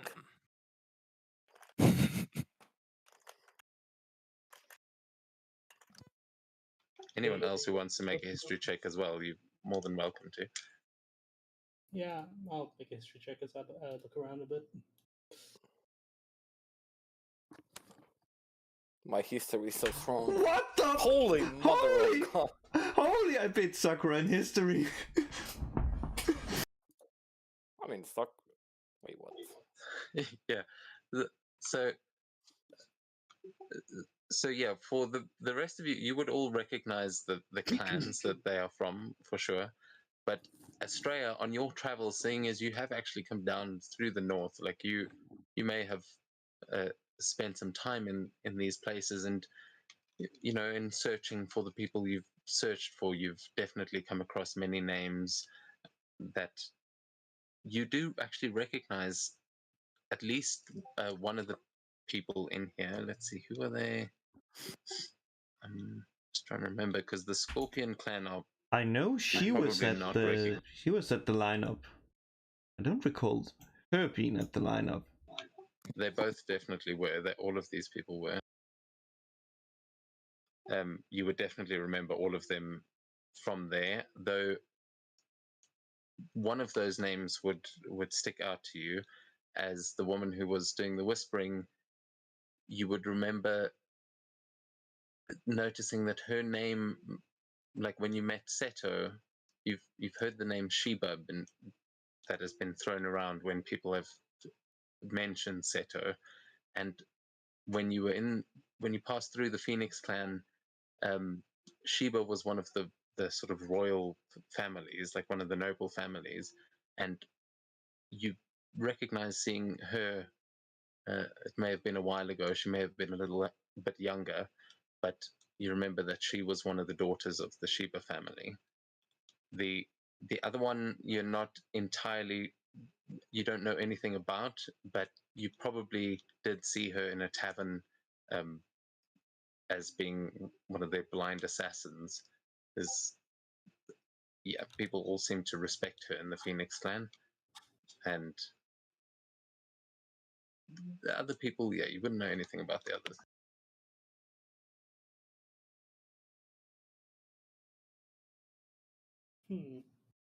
Interesting.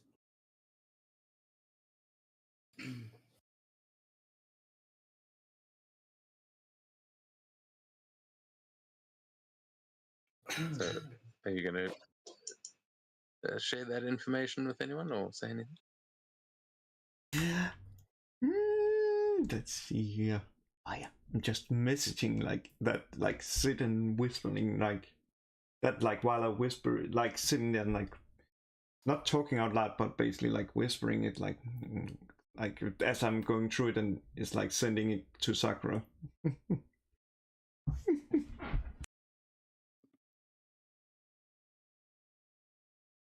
I'm also Wait, sitting why are right you next to sending you. it to? But Why are you sending it to Sakura?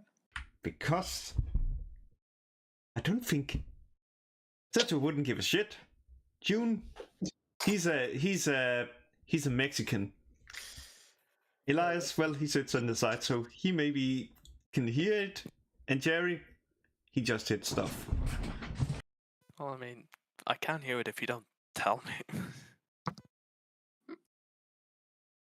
But what? June's Question. a Mexican? What? Oh, you don't get it. It's an American joke. Because Well, no, not Mexicans are American. aliens. Haha. Very funny. Just like the evil council, they are French. They are aliens. Do you even know that June came from space? Elias certainly doesn't. Wait, Void. Remember the Void? Like during the future, we saw June's true form. I don't know if it was a true form or just like an advanced form or some fucking evil scientist got a hold of June. Like, I don't know. I know June is sitting it's right more- there, right now. That's it. I think it's more that Cthulhu got a hold of June. Yeah. I'm not Bill saying is we're- clearly a mad scientist. Yeah, but those history rolls, I don't think any of you know where June comes from. There's from space might be as good an explanation as any, but no one knows that at all for sure. I mean, I don't think it's ever been implied until now that June comes from space, other than seeing her in the void, which, just to be clear, was not like just leaving the planet. The void that you were in was like being on the river of time itself. It's like in a space between spaces. That void space is not necessarily just like you couldn't fly there. You know, you have to slip between the veil to get there.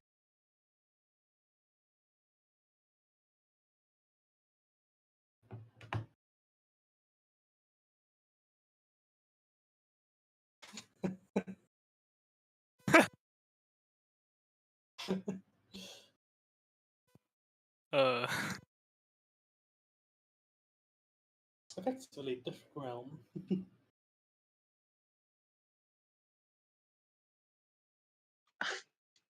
Okay, so Just, what are we doing here? Seto and Jerry, just Seto and Jerry being best friends. I wasn't seeing the gift.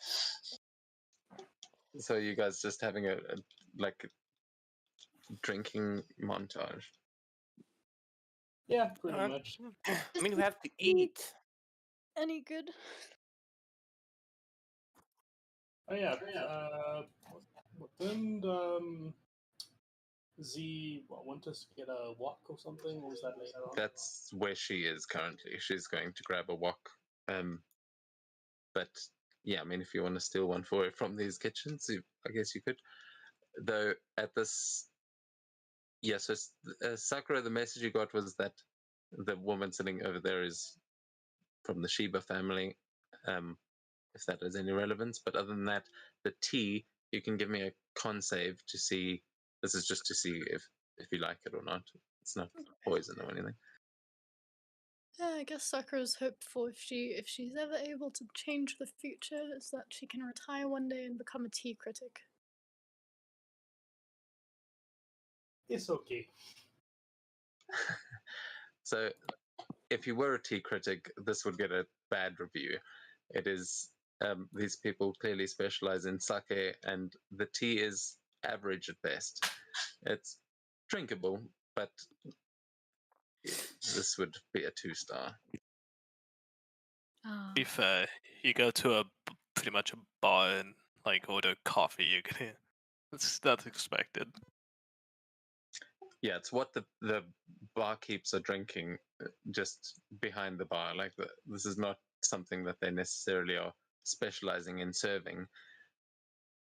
And the bartender will sort of see your. Well, what does he see on your face, Sakura? As like, are you already in critic mode? She kind of like has like a very like poker face. I won't say she takes out a notebook and takes down notes because that would be a bit too much. But she just kind of like, you know, when you like absorb the taste and you like that kind of thing. And she looks a little bit disappointed. Yeah, you see a look on the bartender's face, like, oh shit, we got a connoisseur in here, and he'll come up to you and he'll say, Is the tea to your satisfaction, ma'am? Yes. I could give you a few tips though, if you like. Oh, that's all right, but I'm sorry if it is a little bit tasteless. The chef likes it weak, you see, and with the tea maker in town, honestly, there's really no competing. If you want the best tea, I would recommend you have a look. You know where the opening ceremony was. There's a little tea house just next to there that they're the best tea in Kiga, as Ooh. far as I'm concerned. She wants to have a competition with the tea maker. Let's go. This is the real trials that we're going through here. Who makes the better tea? The spice trader. She thanks him for his information. Absolute pleasure, ma'am. And can I get any of you some food? We have got a full menu here. I choose something vegan.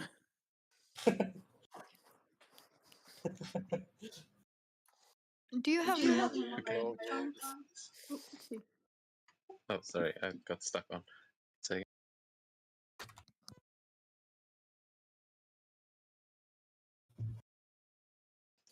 sorry, say again, Sakura. I didn't. Oh, sorry.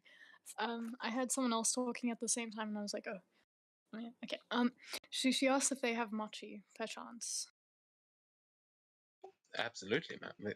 We can definitely our dessert menu over here, and yeah, you'll see they've got mochi, they've got deep fried ice cream, and they've got what are they called? I keep forgetting the name. They were at the festival, Dago or Daigo. yeah, that's the one.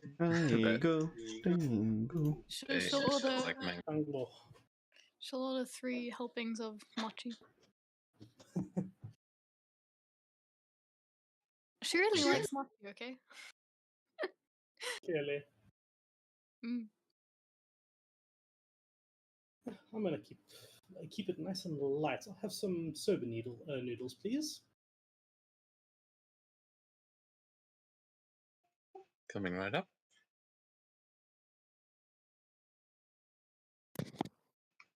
Yeah, I mean, if like you guys don't, if you want to, obviously you can put in a specific order, but we can say that he will place your orders, and the chef will definitely get to work as you smell some incredible things coming from the kitchen.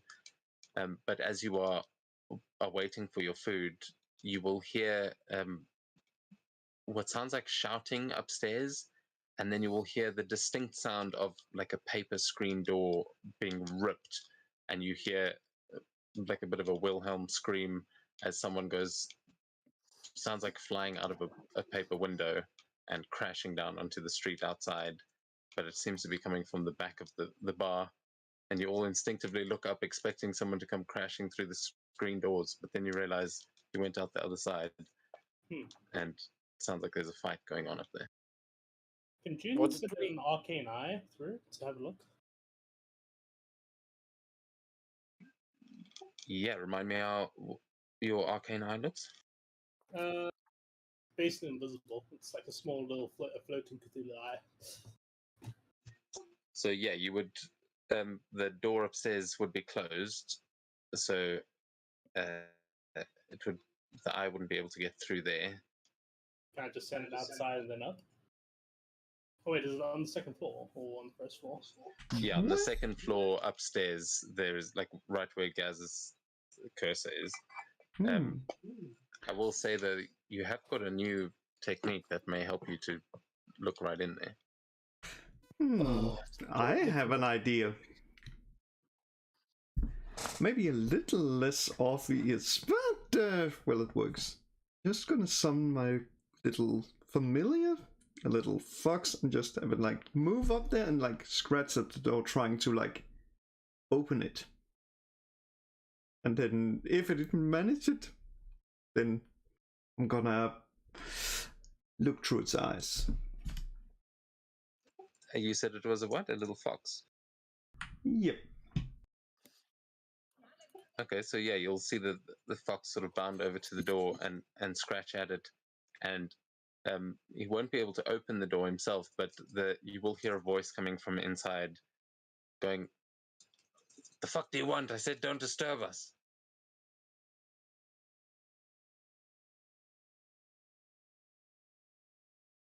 Fox noises. Perfect. So let's go with this. Fox noises. What does the fox say? Just God, stop making that screams. racket. You will you'll hear some footsteps approaching, but is anyone else going to try and do anything? I'll put my arcane eye right there so I can just slide in when the door opens. Okay. Yeah, so Astray, you also hear the footsteps approaching, so are you going to look through the eyes of the... Yes, I'm gonna look through it. Yes. Little... You see the door slide open, and a tabaxi, the hairless tabaxi covered in tattoos, wearing a suit, opens the door, and he like looks around at eye level and then looks down at the fox, and he says, "Damn it, who's leaving the bloody animals out here?" And he's going to try and kick it.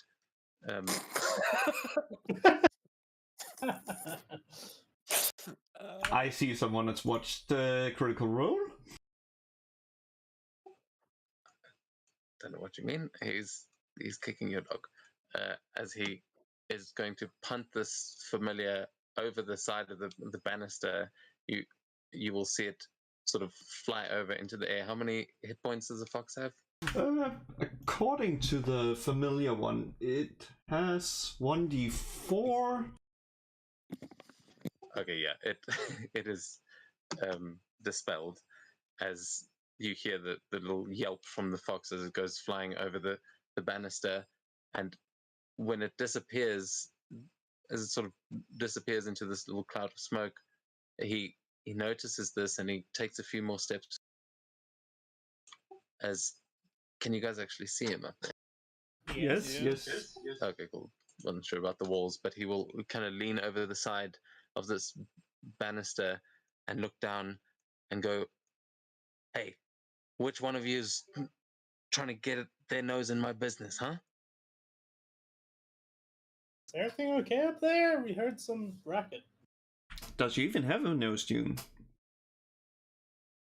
What?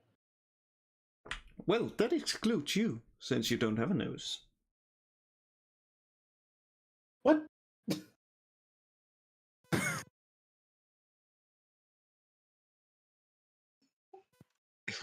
the tabaxi like has no idea. He assumes you're drunk and looks down at Elias and says, "Oh, it's you. Hey, come upstairs a minute, would you? And tell your friends to keep their damn pets to themselves." All right. And he says, "And as for the noise, none of your damn business, understand?" And he just like points a finger around the bar, and you'll just see the Scorpion clan all like they just go back to eating and drinking. But with your guys' high passive perception, you can tell they're definitely keeping an eye on him. Everyone's just not intimidated by this guy at all. But he's going to walk back into the room. My arcane eye has gone right into that room when the door opened. Yeah, as I'm just kind of like going into the room, I just look back and just like wink.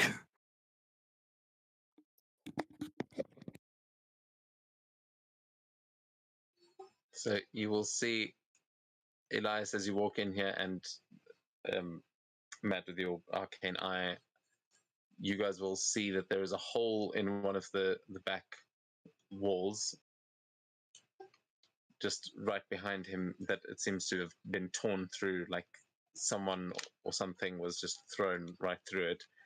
And you see him sitting back down at the table, and he says, "We've been waiting for you. I was wondering if you'd show up."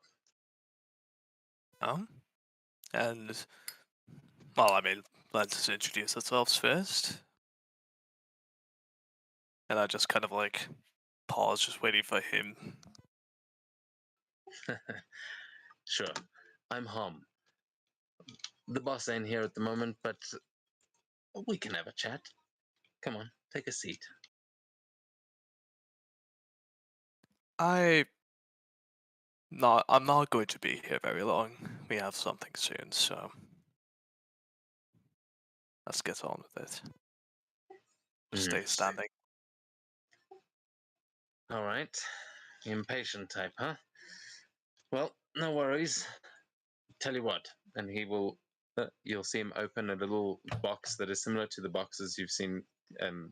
You've kept like paper birds in, and he will pull out a small piece of paper with kanji written on it, and he'll say, "When you're ready to talk with the boss, he may have an opportunity for you. Heard you and Shira were on kind of bad terms, and thought maybe we could help each other out." And then he places that down onto the table, and it looks kind of similar to the scroll that you signed a contract on before, but you can see it is like a summoning jutsu that is sealed into this paper.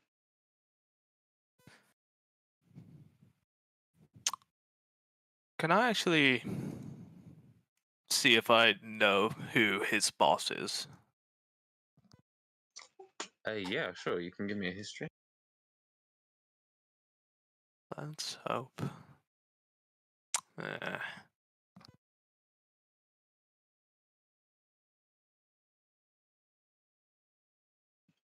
Okay, an 11. So as you're trying to figure this out, you realize that you're not actually sure if this is the same guy as before. His tattoos look a little bit different, but you're like, oh, there might be quite a few of these hairless tabaxi in Nishizawa, and the boss must be one of them, because these are the only sort of people that you've seen that look kind of like the Yakuza type gang that you came from. They seem to be running their own operation, and you definitely would have heard of it before. You would have had a vague idea of them, like this is their territory, and Shira doesn't come into Nishizawa because of them. But you wouldn't know the boss, because that is kept. There's a close kept secret, and yeah, I think that's about all you would know about them. But that he will explain as he's putting that thing down. He'll say, "When you're ready to talk to the boss, just activate this, and you'll be brought to the headquarters." Makes it easy to not have to put a bag on your head and take you over, you know? Of course.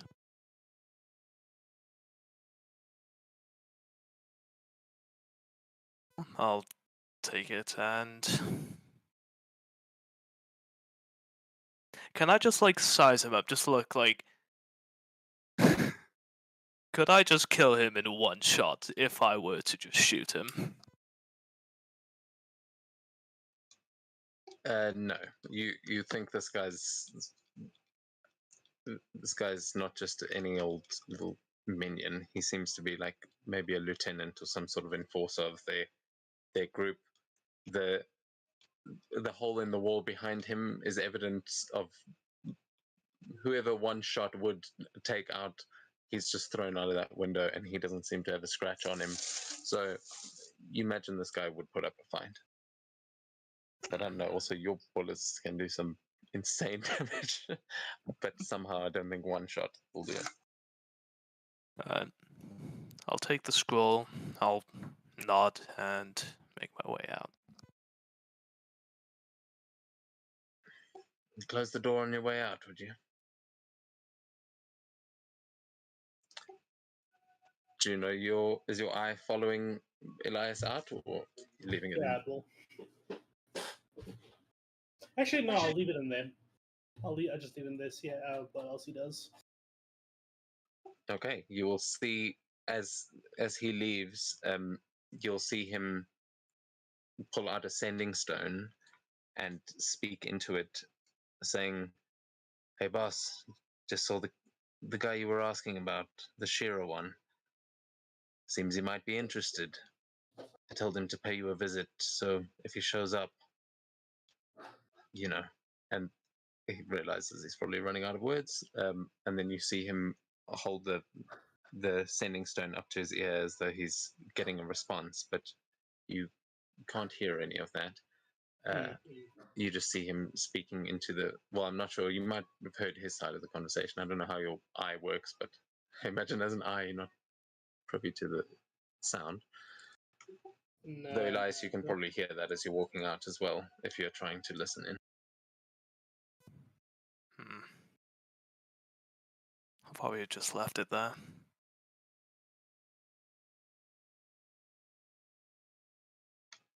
Wait, you left what way? Oh no, just not try to stay there. Okay, Just you can give me a back to it. perception check to see if you do hear anything then. But yeah, you'd see him then just go back to drinking his sake, and you see him open that little box and start. Seems like he's doing taxes or something. It's like he's doing bookkeeping in there now.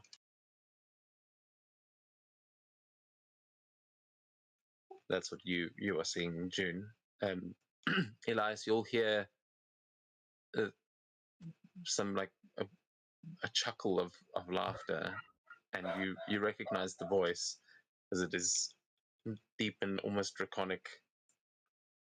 You hear Hinaga Tenshiro in the next room. As you walk past it, you definitely recognize the voice.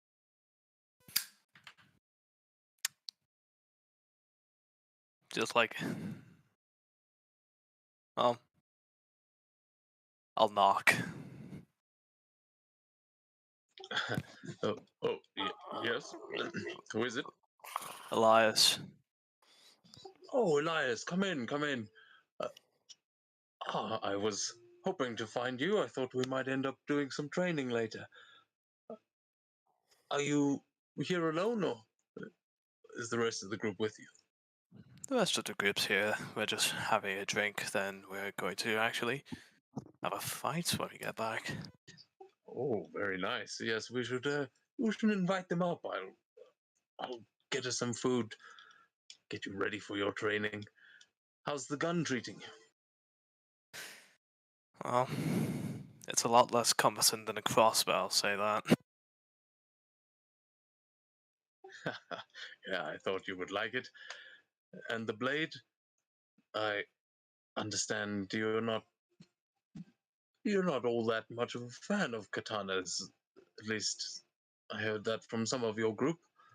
The Smiths weren't too happy about it, to be honest, but Oh, it's actually quite strange and just kind of holding it. Just usually they're a bit too, well, cumbersome again, but this one's just right. well, those Kakita Smiths know how to prove a point. I guess they figured they'd prove your group wrong. I'm sure the rest of them are enjoying theirs as well. Speaking of, and I'll just kind of just open, just get in view shot and just wave them over. Yeah, the rest of you will see the bartender is currently walking out with the food that you've ordered as Elias sort of steps out from the top room. On second thought, actually, I'll just leave them to enjoy their food.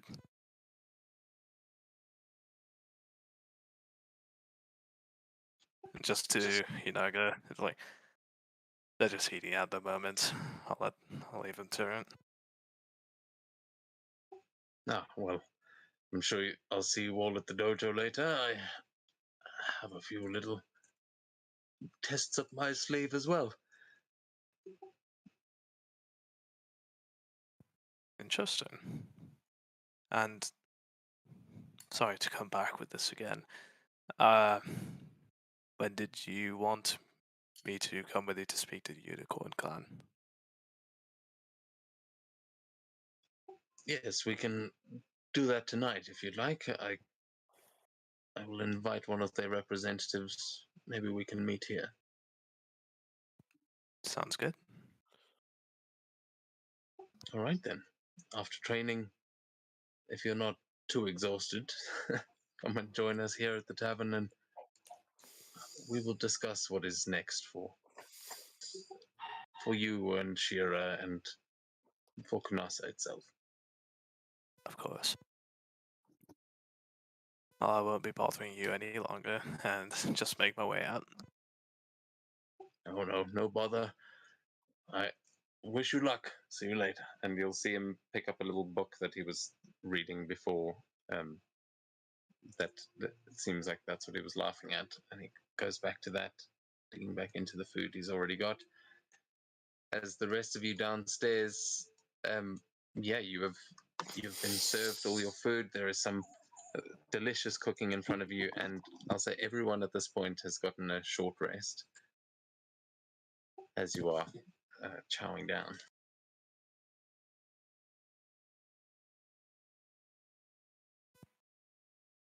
Sick. When Elias comes to sit down, Jin starts just loudly slurps some noodles while staring right at him.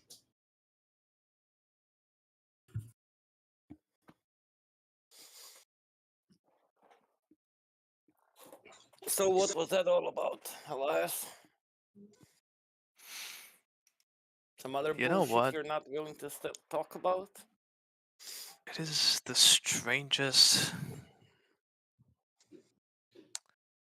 It's just coincidence. Yeah, I don't believe Tanjiro it's in one senseless. room. Something to fuck over Shiva or something like that, maybe? Oh, yes, but in total honesty, I'm not too keen.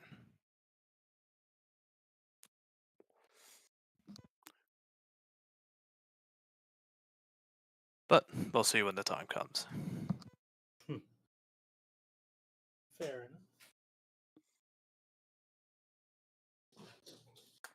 Yeah, you definitely get the impression, Elias, that one side is going to offer you a much more violent option of dealing with Shira than the other, but who knows how that will go. As the rest of you, are you guys doing anything else here in the tavern other than just eating? Or as I just realized the time, I think if we're going to get into a fight, we should get to that as soon as possible. Yeah, I doubt we're probably going to start the fight tonight. Yep. Yeah, I mean, obviously we don't have to try and rush our way into it. I'm just saying, yeah, role play to your heart's content. I'm not stopping. Bless you.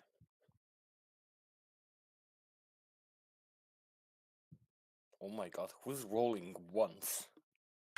It's Elias. He hasn't figured out that you can basically set it so it rolls like the amount of dice you want to roll at once. And do the math. So then do you want to tell me how to do that? Short rest and then just, let me see.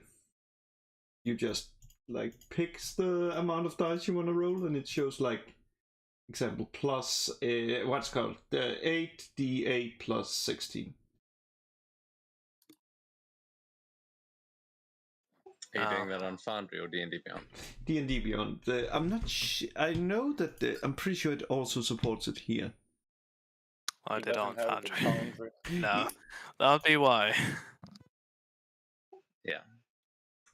Well, at least now. Oh. I'm starting to just use Foundry. Jerry, you're full HP. What are you doing? Well, I had to roll for the full HP. I used to choose. Mine rolled on D&D Beyond for some reason.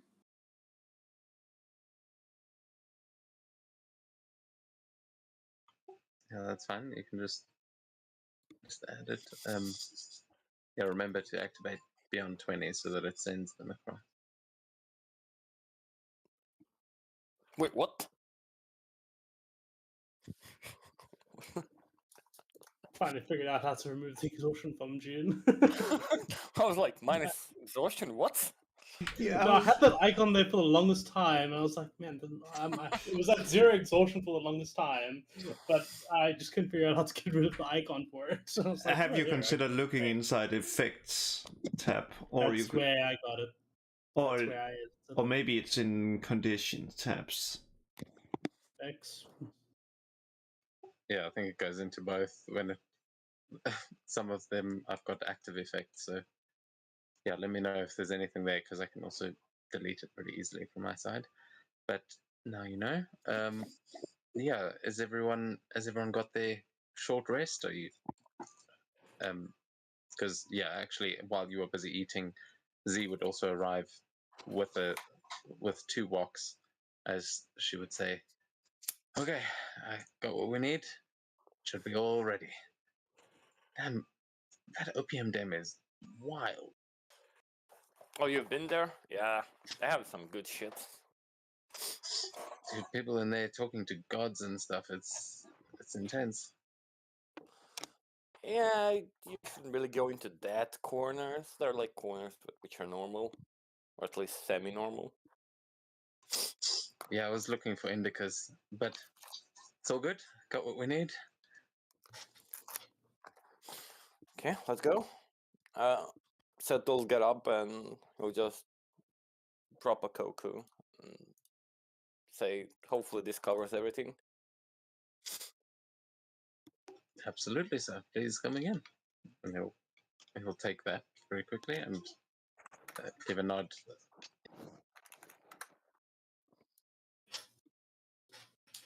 All right. Okay. Time to throw some hands, as it were. It's time to duel. Duel. Card games on motorcycles. Wait, how the hell do you get out? Yeah, sorry, the thing's invisible and I This just is clicked on it. this is Hotel California. You can check in anytime you want, but you can never You leave. can never leave. One second.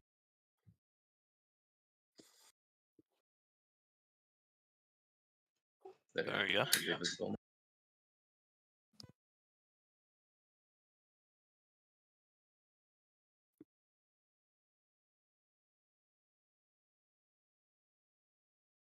Damn, she is already here. She's fast.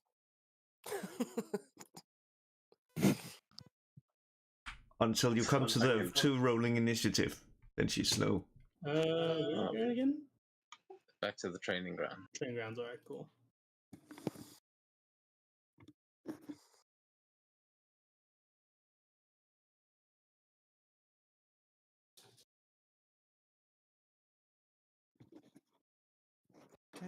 Okay.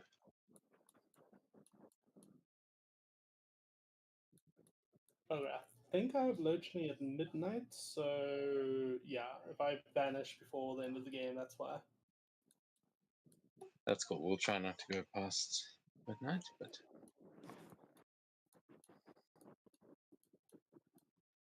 actually that's a good point. I know.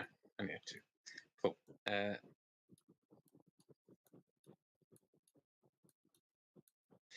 All right. So let me just go grab something here, and then yeah, as you guys get back, you will see they have all been preparing as well. You just see June's just watching Sita run around her.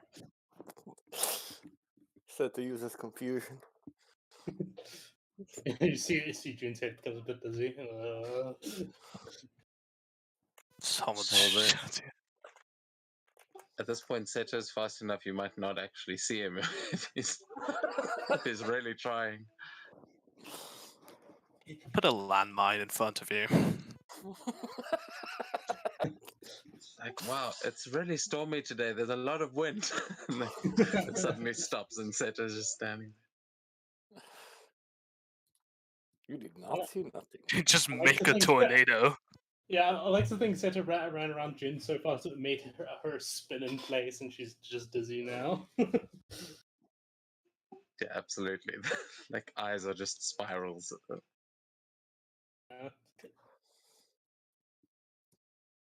Okay, wow, everything's sort of frozen. But like mini mind players floating around her head now.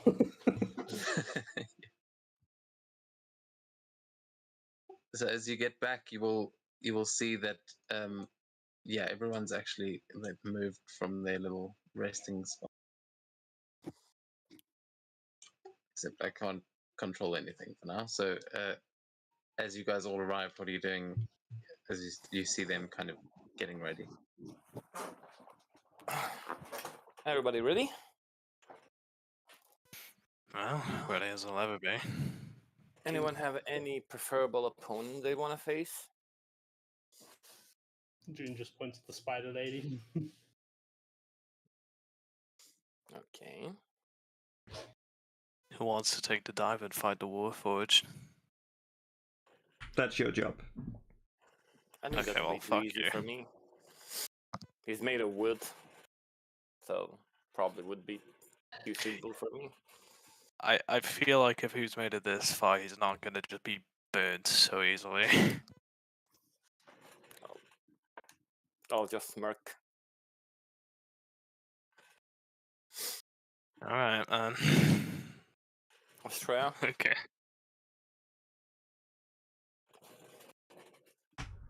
Point at Toski.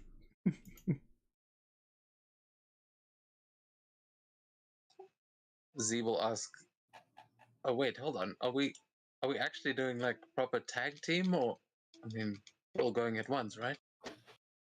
Oh, actually. Yeah, actually, out of character, didn't you say if you just all fight each other as a party? It should be like just a team battle. Even though we could do a tag battle as well. Oh no, just the way you were asking about like who do you want to take on? I thought you meant like in a duel sort of scenario, but if you just mean like who are you covering in the battle, then Ah, No, that's what I also thought. I mean, do we want to go for like all ham, or do you want to like test a single battle, like one-on-ones? What do you guys want to do? Well, we offered the team battle. We should probably. Yeah.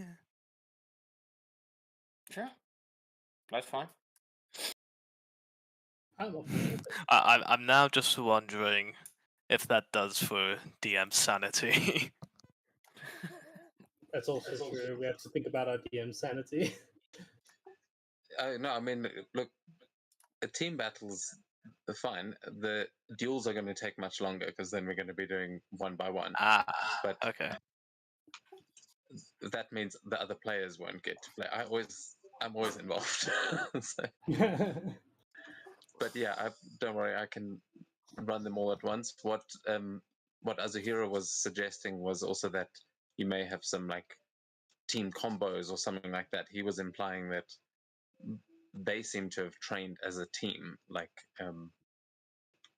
they may have different roles and things that they take in battle. So if you guys want to, like as Seto was saying, to focus on one or the other,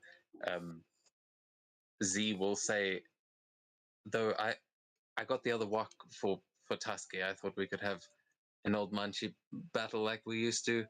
So if I throw food at you in the fight, just open your mouth, okay?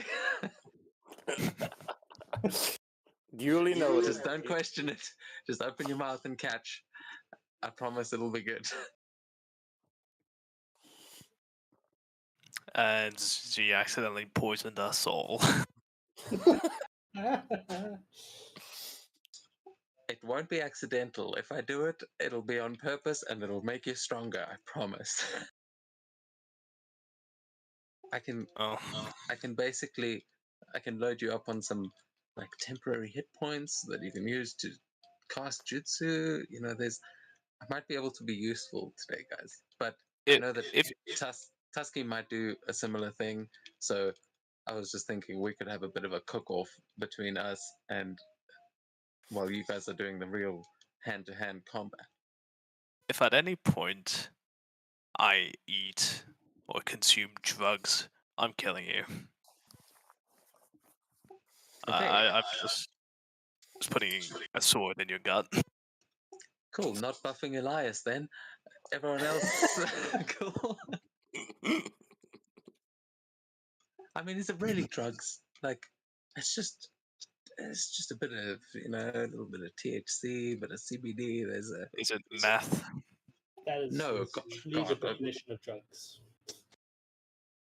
Look, meth. No, weed only. I don't fuck around with that shit. I don't want to see your teeth fall out, Elias. Yeah, you know why I was hesitant.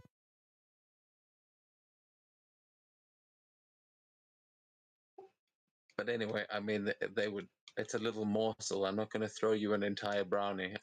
It's it's like bite-sized. You'll feel it rev you up for a second, and then we'll keep going. I mean, hey, maybe if Tusky's doing the same thing, you might be able to intercept the things she's throwing around because she makes more like, I don't know, the stuff that Sakura likes. Usually we cook together, and then it's, you eat my food, and then afterwards you eat hers. It's a good mix. But yeah, if you don't want any weed, just tell me now, and I'll hold off on the herbalism. As long as it just doesn't kill me. Z, let me get this straight. Your jutsu that you've been practicing is basically drug no jutsu. Is that right? Kind of. I mean, it has got a name, but my acrobat has crashed, so I can't tell you what it is. But she goes, it's kind of like it's like a medical jutsu almost, technically.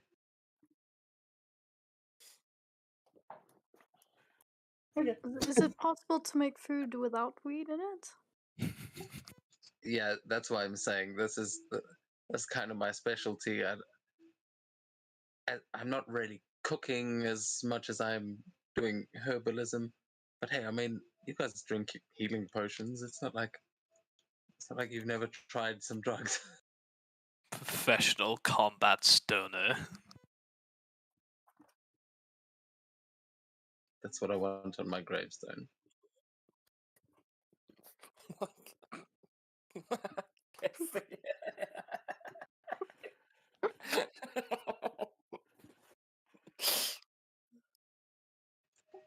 Yo, Sakura, just take the drugs, man. Remember the last time I drank some funny tea that didn't go so well. Seto was melting. It was horrifying. Hey, to be fair, you grew that tea. I mean, I No, know no. not yet, but Was the blue maybe this is where you gain your like green thumb. Maybe this is how you figure it out. No, she's talking about the blue rose tea. Yeah, which was being grown in future Sakura's garden that Z picked a couple of drugs out of. she was like, "You had like purple haze growing in there, Sakura. I think you might come around." I'm Are trying you- to avoid that. Are you future trying to? Are you trying to make a 16? Are you trying to turn a 16-year-old girl into a druggie? See. Oh shit! You are only 16. That's a good point. Sorry, Sakura. That's. I'll hold off. I don't heard think smoking Sakura too young can. I don't think she needs buffs anyway. True. No, that's true. Maybe actually against Sakura it might be detrimental. Doesn't exactly help mental functions. Physical functions does wonders, but I know your brain is your biggest muscle.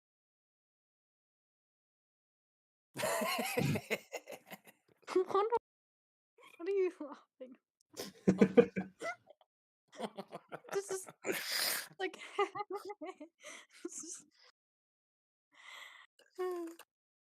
I feel like Seto's having a bit of a giggle fit. Yeah, it's amusing. Anyways, we should probably get going. Yeah, let's get to it. So just quickly trying to find the notes where her weed no jutsu is. So quickly, can we go over strategy? Sorry, is my mic open? I can't close it. Yes. Oh, no, it's fixed. Well, if things get particularly hairy, I will be able to bring most of you up to full HP once. What the fuck? I think Seto, you could do best with punishing people on their own, whereas Sakura and most spellcasters can just target the bulks of them where they're bunched up. Meteor swarm. Yes. Oh my god. Just give me a minute, and you see June just take a moment and cast Foresight. Good. Sakura can turn someone's blood into acid. Don't want. That's fun. That's vaguely horrifying. It's the Void Ring. S tier stuff. Medicinal release. Blood to acid. What the hell? Oh, you can turn people's blood to acid, but I can't give you some weed? Dude, if you keep doing that, I promise you're going to need some. Just for the own trauma that you're doing to yourself. Good lord. There's only one way to do it. Oh yeah, that's right. We have Sakura on the team. quickly, and down goes a fire potion of fire resistance. You're laughing now, but when you are stuck, when you are burning in an inferno, I'm like, oh, this is fine. I'm the one laughing. Well, I mean, I have fire resistance. I'm Sakura- immune, boy. resistant. And also, Sakura can also just. She knows where she's gonna cast her spells. She can Fine. move. Like, other people might not have the time. Because of, like, turn order.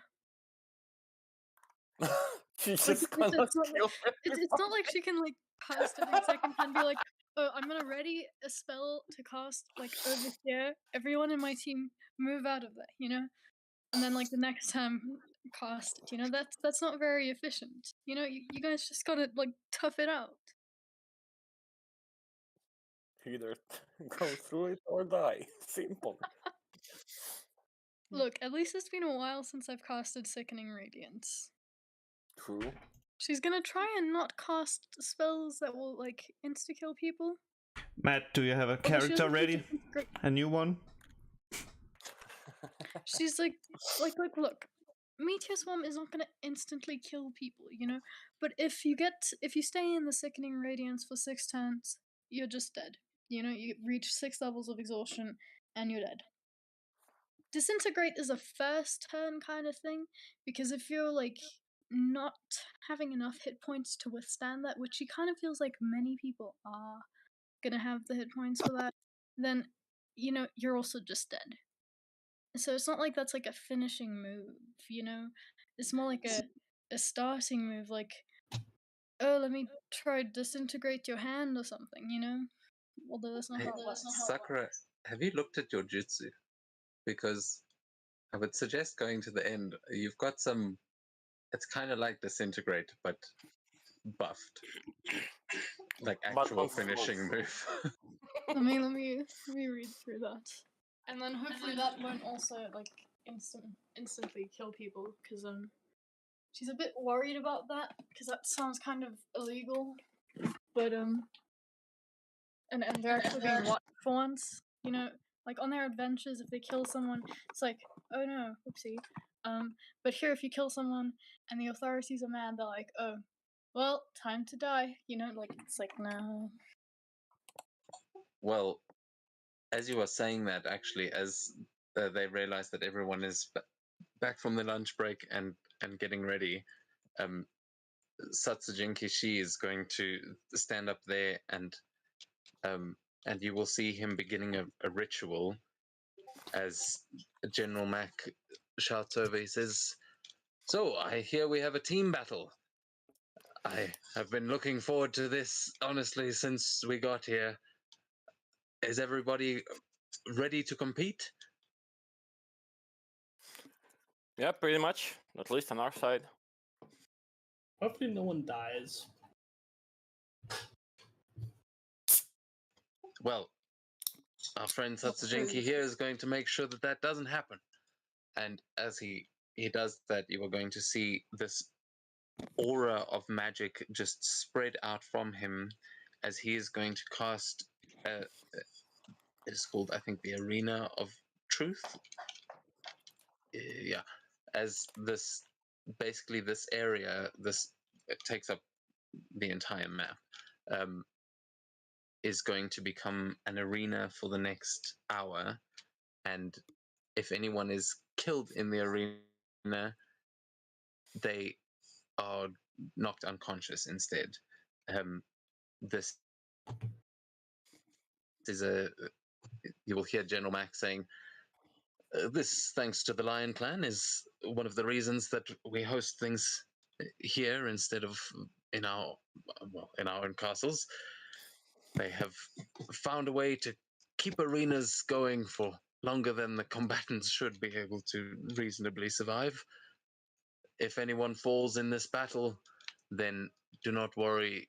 We will be able to attend to you, even if you were hit by something that should have killed you. Just in case this is only meant to be training, and we don't want you all lopping each other's limbs off or anything. before the trials, at least.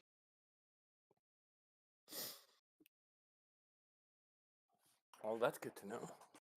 Jerry, you can go all ham. Don't look at me. I know. I'm not the building destroyer type here. With you, I mean, I can never be certain.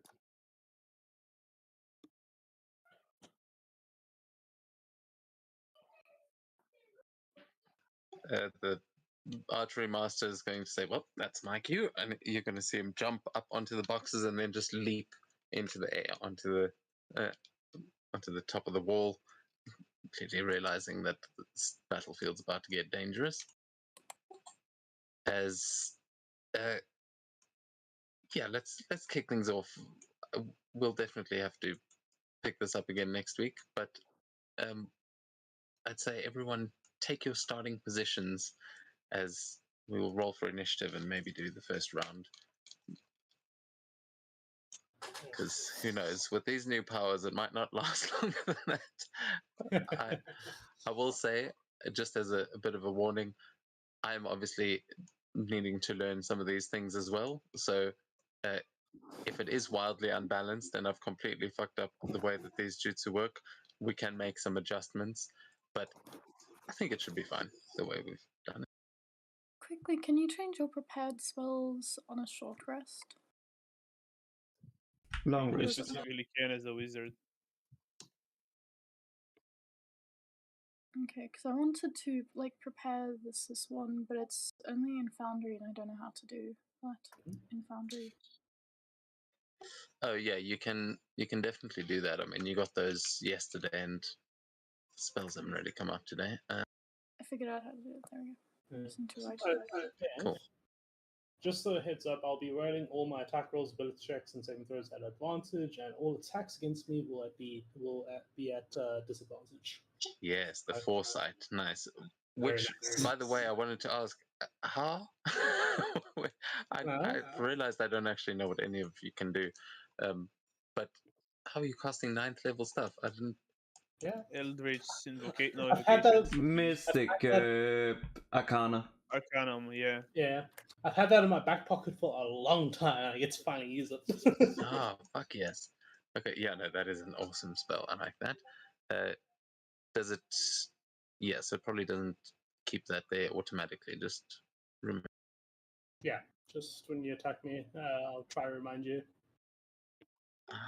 Yeah, before we start, I might have a way to track it so that we remember next week as well. I lost 8 hours, so pretty good. Can you cast it daily? Yeah, Damn. yeah. Yeah, Pretty much always an advantage. Jesus Christ. Yeah, I know.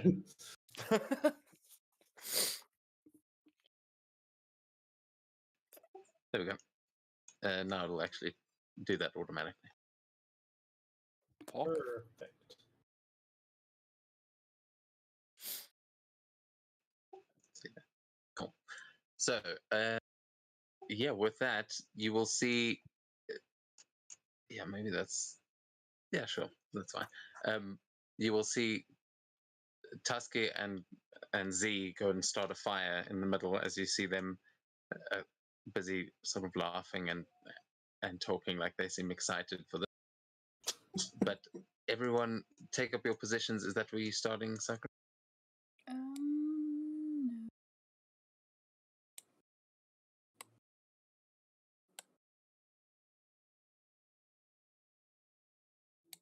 Stay behind. Wait, Stray and I can be in the back here, and then Sakura can be in front of us. Why do I need to be in front of you? I'm not tanky. Because when we cast Disintegration Ray, that disintegrate the entire area. Mostly because We want to be sure. Like behind us, you'll still be safe, so we can have a circle around you. But Oh yeah, that's a good idea. since you are a heavy hitter, we discussed this last week. Remember? Yes. Okay.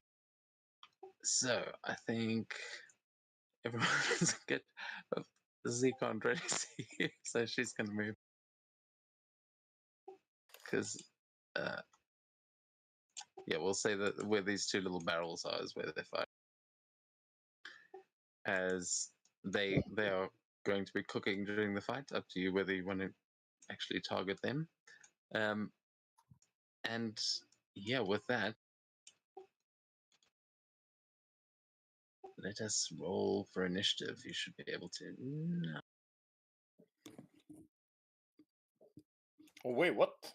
I just realized Living Force Void Style is a pretty overpowered attack because it's an area effect.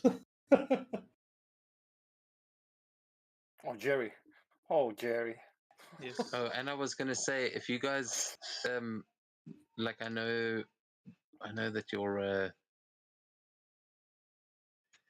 There are some things that say that you like vomit up stuff because that is a thing in Naruto. That's how a lot of people get their materials. They just spit it up. But you're welcome to reflavor that however you.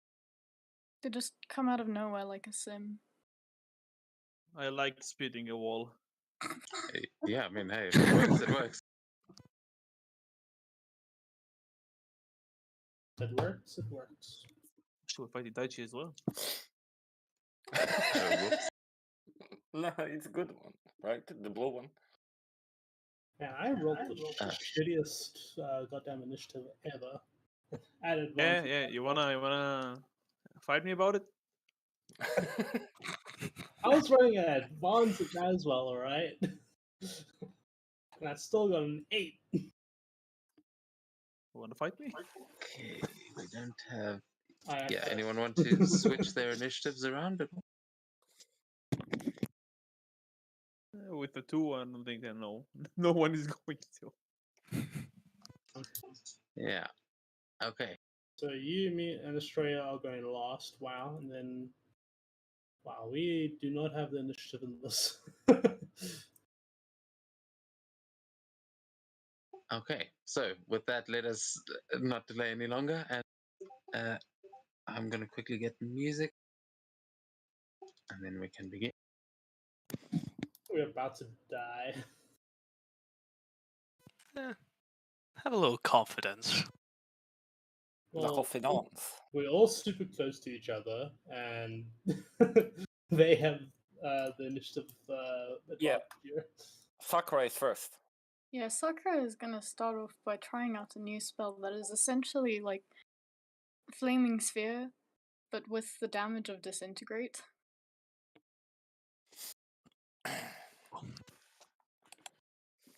Do I have it as well? If it's flaming speed? That is a wall of text. Holy shit! No, it's a spell. Oh my god. Okay, it's only 5. Yeah. So I'm glad you found those because honestly, the meteor swarms are just like They'll just gonna be a bit destroy too- every map we go onto. Yeah.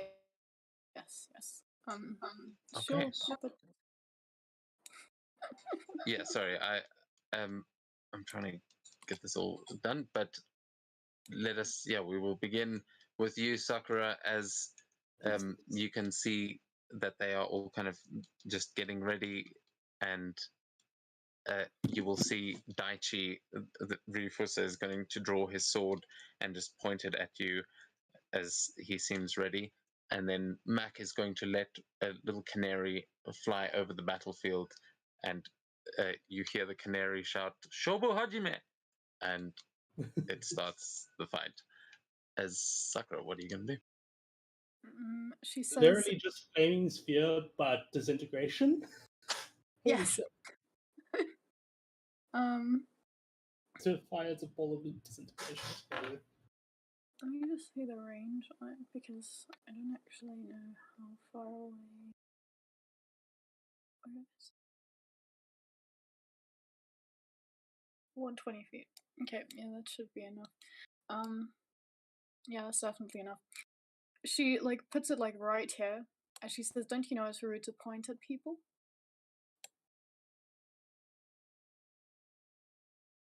I don't think he's fighting or not. Well, he Daichi. pointed at me with his sword, so I'd assumed so.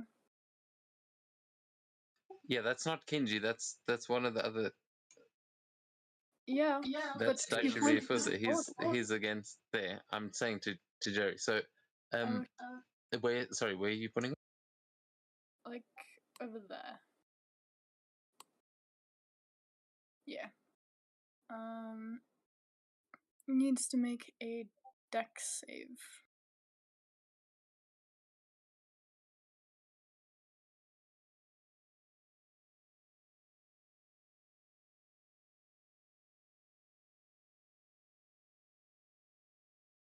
I think he just passes.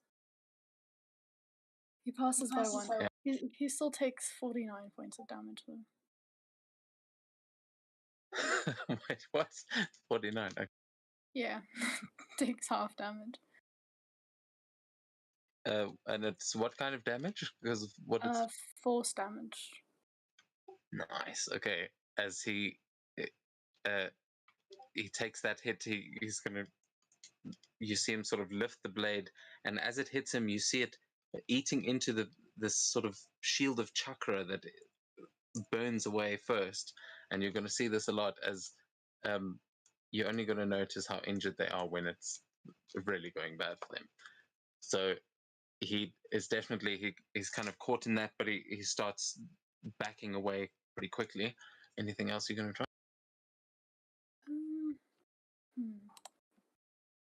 Might have some bonus action things now, actually. I think we do have some bonus action things. I've like never had bonus actions up until now. It's strange.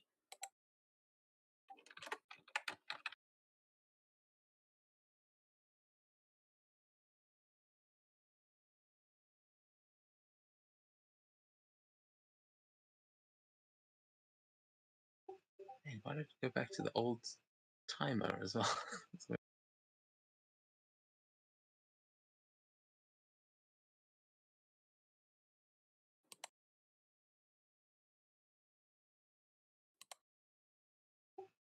Okay. Sakura, I think we're gonna. Yeah. That's my turn. Okay. So at the end of your turn, you're going to. Yeah, you're going to see a couple of. Well, you might not see them at first, but let's see who's within. Okay, Seto, as you are going to notice something flying towards.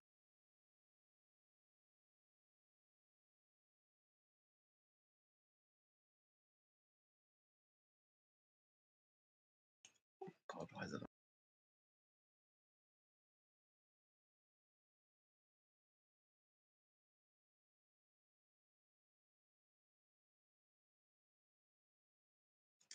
Yeah, okay, so Seto, I'm going to need you to please make a. Yeah, this is going to be a dex save with disadvantage.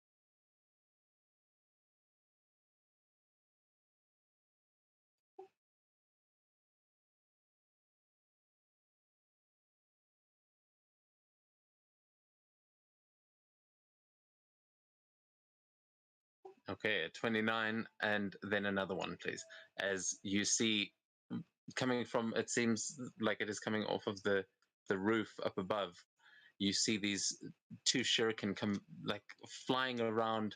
They seem to be just curving in the air as you dodge the one easily, and then you notice that from behind it there was like another one sort of cloned from the same shuriken as it split in two at the last minute, and the other one just hits you square in the chest.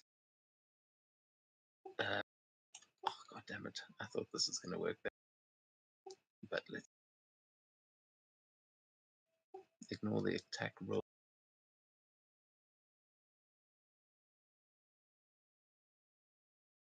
Okay, Seto, you take 25 points of piercing damage, which I will add there. Is it a projectile? It is indeed. Are you going to try deflect it? Yeah. Finally. 29. Okay, I- nice. So you catch it. Is he in range? Oh, she is. Okay, I'll catch it and I'll use a key point in order to throw it back into the Erime. Okay, you're redirecting it. Nice. Yeah, you still can't see where it actually came from, but yeah, you throw it back at Irma.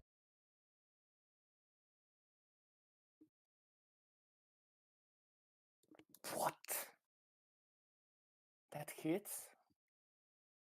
No, 8 points of damage. that does not hit. Oh, okay. Oh, yeah, because I didn't target her. Never mind. But yeah, a 15 misses as it. She easily like dodges it. You just see a little flicker as it hits the box behind her, and she's like confused as to. She shouts out. She goes, "Keka, watch where you're throwing your shit, man!" And that is going to take us to you, Seto, as it seems like she's shouting at the other tabaxi. Not sure where you. That is your turn.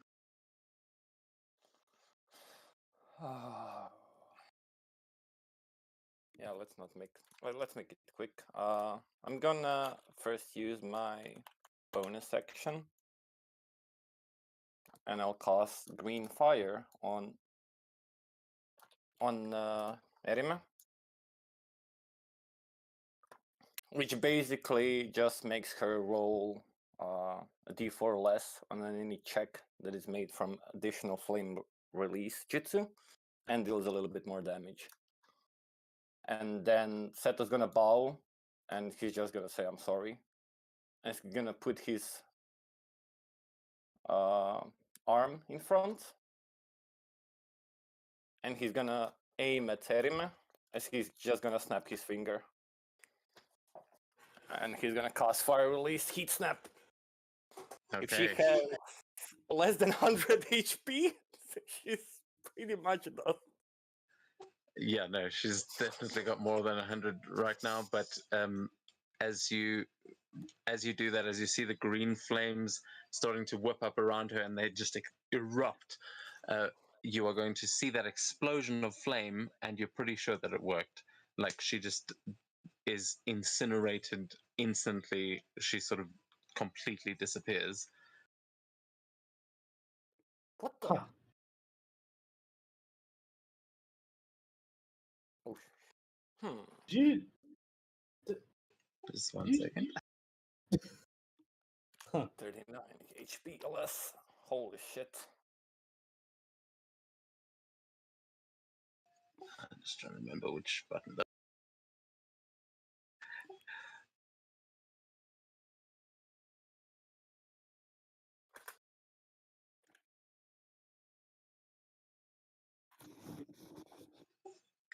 Damn, sorry, it's very slow. But yeah, as that happens,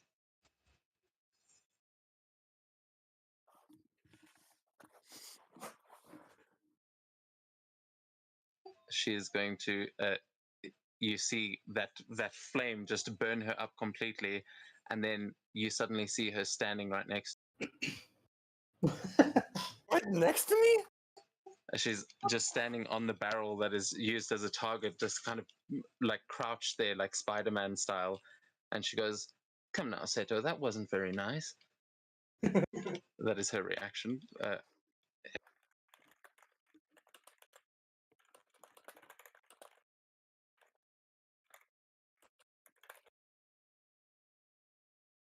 Okay, well, oh shit. Haha. Well, that's all I can do for now. That did not went as I was. Yeah, so big spell like that, but she got out of the way. So is that your turn? You've still got your movement. Sounds like I'm a fine skill where issue, I am. man. Okay, then that is going to take us on to Dokiko, who you see her, she sort of readied herself over the river, but as she is standing there, she is like, you see her just as if she's wiping something off of her hands, she's going to jump up onto those boxes, just like leaping up there. And as she gets up there, she is going to pull her hands apart, and you're going to see this like spider web between them as she's going to cast a jutsu.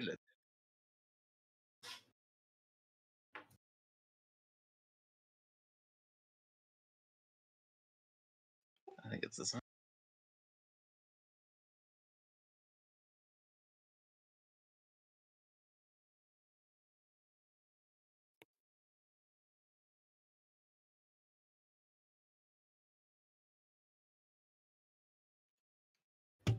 All right, yeah. So she is going to make an attack against Seto, Jerry, and Elias. Yeah.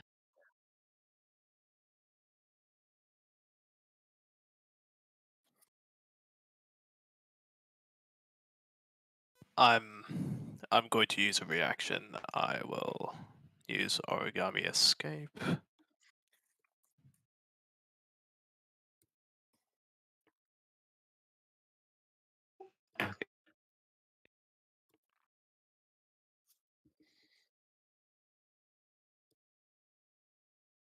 So this is for being damaged. I'm not sure this actually does damage.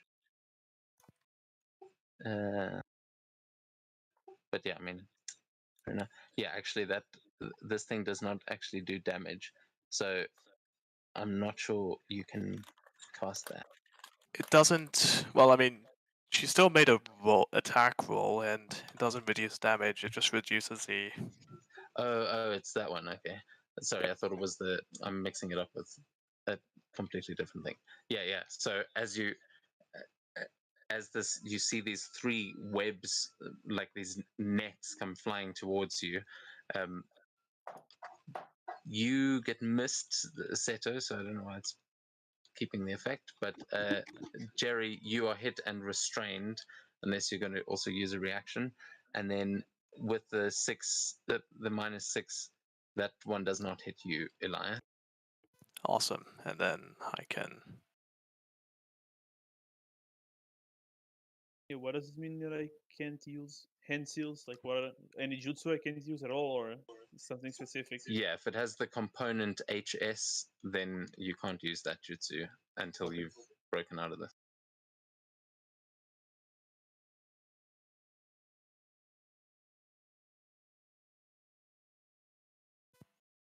It's her passive perception. Though I don't think that doesn't say anything about hand seals, does it? The spiderweb says is restrained by the webbing until the beginning of the next turn and unable to form hand Oh, seals. I've missed that. Yeah, cool. So, so you are the only one that is restrained there. Yep. And let's see. I'm just trying to get rid of those, but that is going to be her action. And then, seeing as you got caught there, Jerry, she's going to follow up with. You're going to see that web that is wrapped around you start to just like wrap you up almost into a cocoon, and she's as she's pulling back on this web, she's going to use her bonus action to try and shoot at you with a web.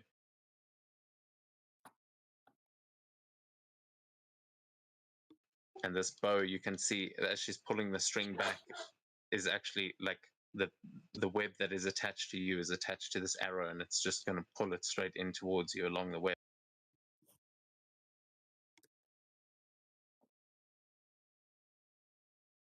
Oh, you take 11 points of damage there from that one. That's pretty low. And that's because you are restrained there. That one ignores resistances because of the thing you're wrapped up in. So that is her No, I turn. wasn't raging. Yeah, but I'm just saying you guys have got some cool things. Eri May, sorry, I'm trying to remove the web. Okay, I also just want to say, as part of my jutsu, if that stealth check is above her passive perception, I can move up to my full movement and become hidden from her. Okay, yeah, nice. So where are you? Where are you trying to move? Just on the other side of the wall by the boxes. Okay, so as far as she knows, she got you as but it was just paper in there. And sorry, can you ping where you going? Yep, just doubling back around the wall and up to the boxes. Okay, cool. Oh man, it fucking attaches it. Oh. Oh, that's where that other guy was. So yeah, as you appear there, Elias, he won't have seen you yet either, but you'll see the Tabaxi who seems to have come down off the roof and is on one of the trailing ducks. But that is going to be her turn, taking us on to Erime, who's now standing in front of Seto, and she is going to start attacking. She's about to fuck your shit. Are you sure about that? We'll see.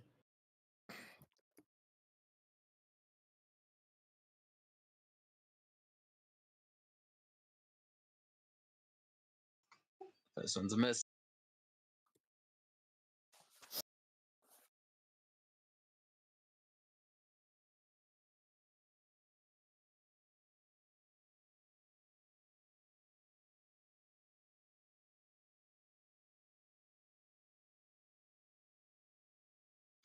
Oh wait, her attack bonus is completely wrong. It's using her strength. I'm like, how the fuck is all of these so low? Let me just double check. I think she might have still missed there. Those weren't great. Yeah, sorry, I didn't set that up properly. Good to know. So, okay, that is meant to be.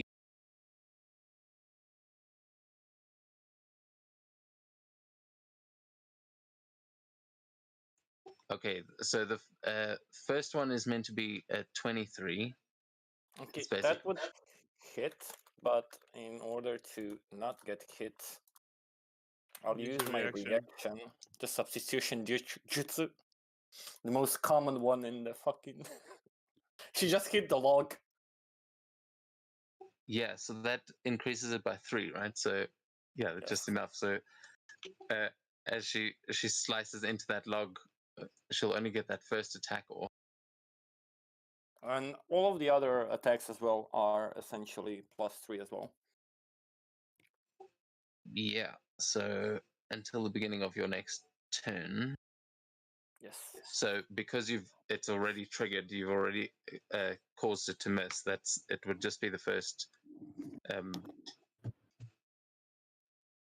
Yeah. So where are you going to move to? Oh, just here. It's fine. Sorry, ping again. I didn't. Here is fine. Oh, it's Just I'm doing away fake. from people. So you also have substitution technique. Everybody Okay. has it. Yeah, I think so. It's the best Yeah, one though. that's a pretty basic one. But yeah. So as you, that would be the first attack. You've still got the +3, but because she only spent one attack, she doesn't know where you've. So I'm going to give her a perception to just look around.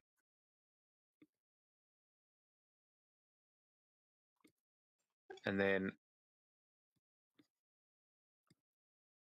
oh, not 20 on the perception. So, as she like tries to strike you and hits the log, she immediately just like spins right through it, slicing the log in half. And you see her as she spins. She notices you, Seto.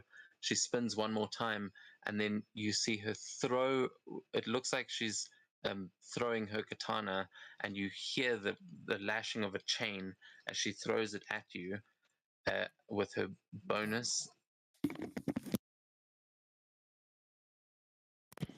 Yeah, she's going to try and this. You've still got the +3 to your AC. Yes.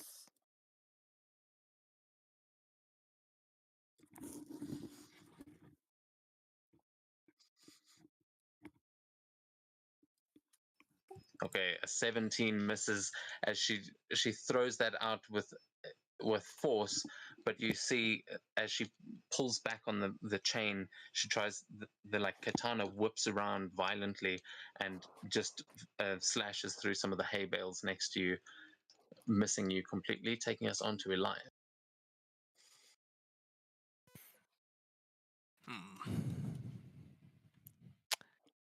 And am I hidden from the tabaxi?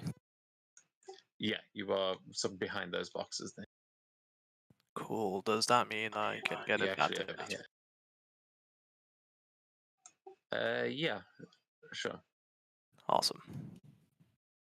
Then I am just going to straight up. Where is it?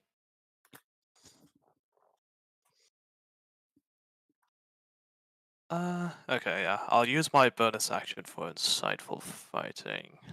So he has to roll a deception check.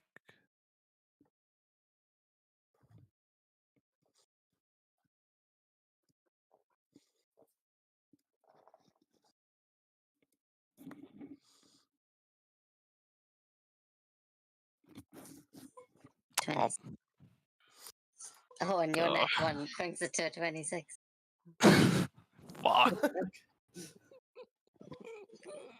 So yeah, you guys, you see his like whiskers twitch and his ears sort of like fold back as his fur is puffing up a bit. Like you can tell there's another ninja looking at it. But Am I the only one hearing? Yeah, did you activate your voice changer?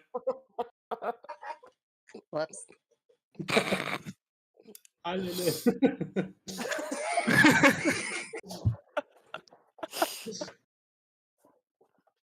Lily was the DM all along.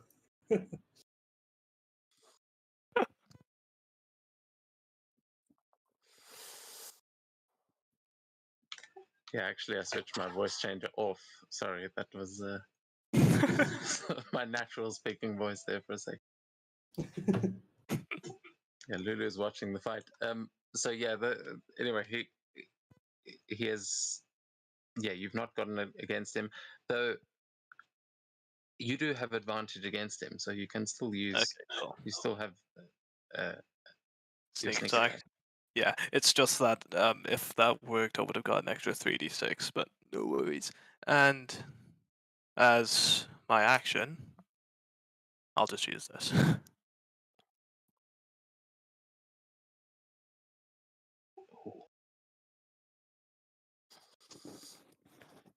When it says weapon damage, it's just the dice or the damage modifier as well? I think it specifically says you do not add your ability modifier to this if it doesn't. So yeah, that's your regular weapon damage. So it's like a normal attack roll, then plus. Oh plus god. Extra. Oh no. It's alright. Don't worry. I'm gonna find a way to streamline that because, yeah. Oh for fuck. Your old tits. Yeah, that. Okay, thanks. 23. Plus 14. Oh no, I just saw the 2 on the dice. I was like, how did you get a 23 rolling a 2? Yeah. Okay, so that shit, I need to find. And then the 10. Oh, nice. 10d6. 10d6 plus my sneak attack. So that's just in total.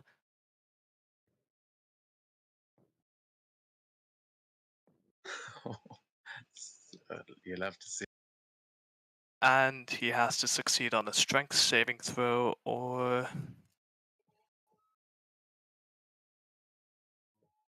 God fucking damn it, I keep losing it. Succeed on the strength saving throw, becoming dazed for 1 minute, and be knocked prone if fail.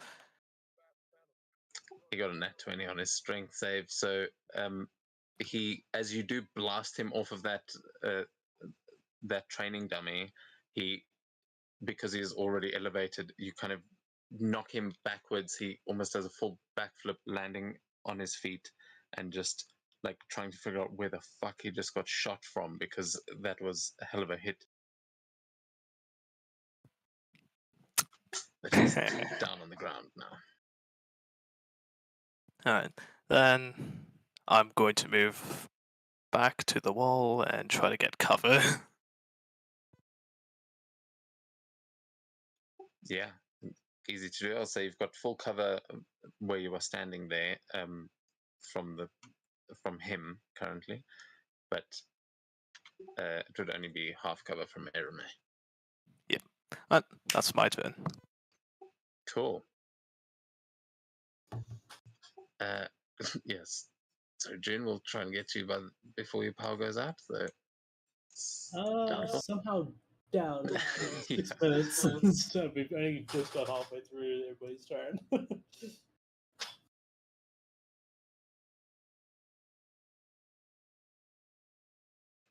Okay. You will see Azuhiro start running in and just saying, "Erime, get behind me!" As he's gonna run in and let's see. Yeah, he can't quite actually get. Just hear June go, yes, get behind him.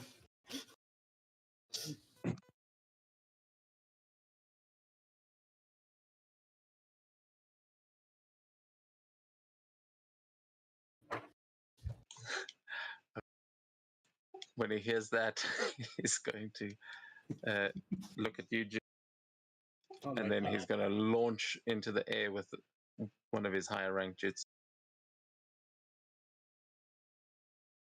Shut up.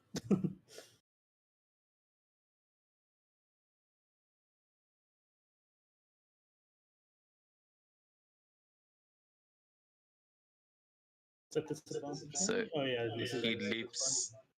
Yeah, he leaps. I didn't actually. Is that anyway? He leaps into the air and like just crashes down, slicing at you. But as you dodge out of the way, it just slices through one of those targets. That's all he. Yeah. You see June kind of just stands out of the way, very nonchalant about it.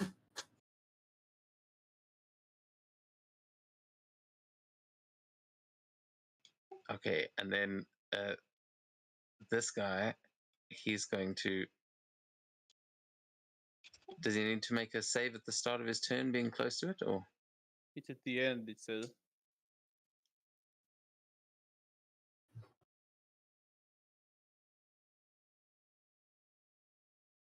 Okay, then you see him just dart out of the side, rush forward, and as he is approaching you, Sakura, he's going to target you.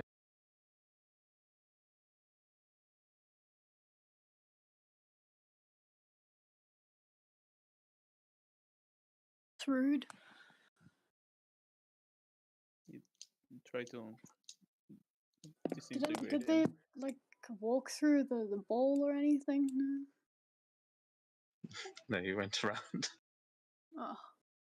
DM, I'll use Sentinel and make an attack with disadvantage against him. Because you're attacking him. Okay, yeah, you're just restrained, sure. Yeah.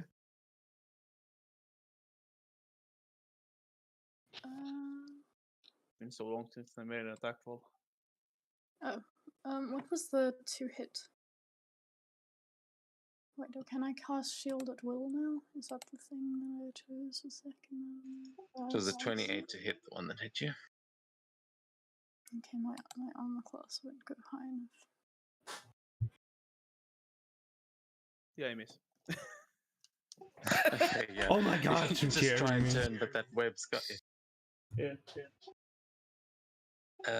Yeah, so that's 2. It hits on 1. Let me just. Yeah, I don't know how much longer it will last.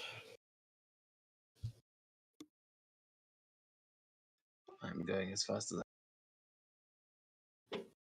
What was that one to hit? I don't know. That was a 24. You might be able to stop that one. Yeah, she'll shield that one. Okay, so as he comes flying in, he slashes. You just see him pulling his blade, and he slashes through the one arm, and then you're not quite able to block the first one, and then you block your shield as he just the other three are deflected off of it, taking us on to the other. Taking us on to a wind release. Wind release. The stipulation is within 60. Yeah. Yeah, let me just see what it does. Blah blah. Wait. Ooh! It pushes the attacker back and protects the creature. Reduce the damage the creature takes by 40. What is ninjutsu ability modifier? That's your spellcasting.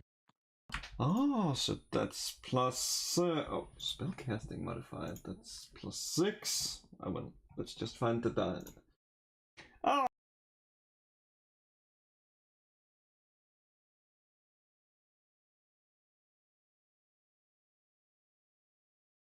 $18. Okay. Yeah. So Sakura, you'll see the wind getting taken out of his sails a little bit as you get 18. I'm just going to give you that back.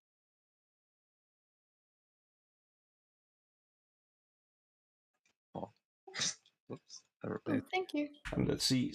And then I take 9 damage. I presume since chakra is like equal to hit points, right? One. Yeah. That's all right.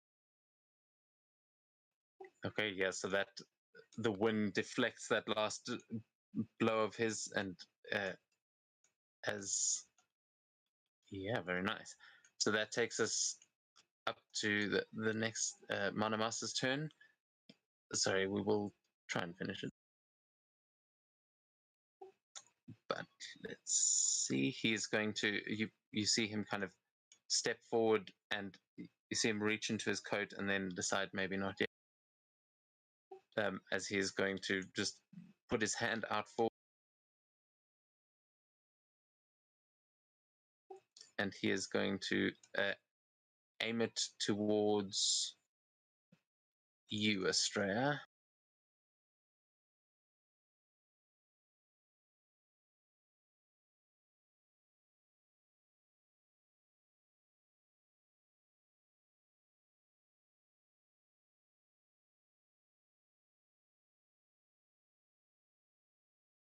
Oh, hey, that's back.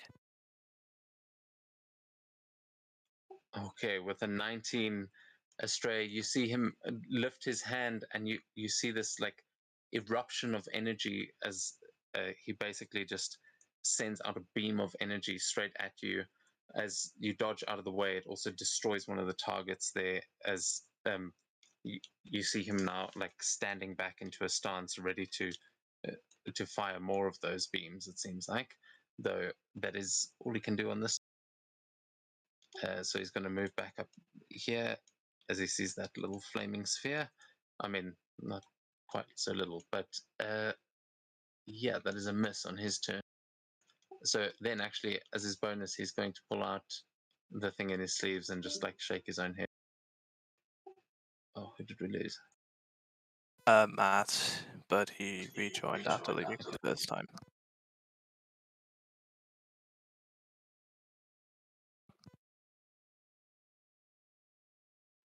Okay, you're going to see Manamasa pull this thing out from his sleeve and throw it down onto the ground as he lifts his hands. This almost like a puppet is going to come to life in front of him. And he seems to be pulling at strings as you see these sort of spectral blue tethers coming from his hands into the puppet as it stands up and just like takes on this humanoid appearance, taking us on to June. June, are you there? Do something. I'm just trying to load my thing up. Okay, no, that's cool. I'll tell you what. We'll come back to you in a second. But Jerry, you'll be up. Just making sure it's not a HS component. Nope, it's not. I rage. Just hear Jerry angrily yelling, "Get off of me!" And then I use a jutsu. Let me send it real quick.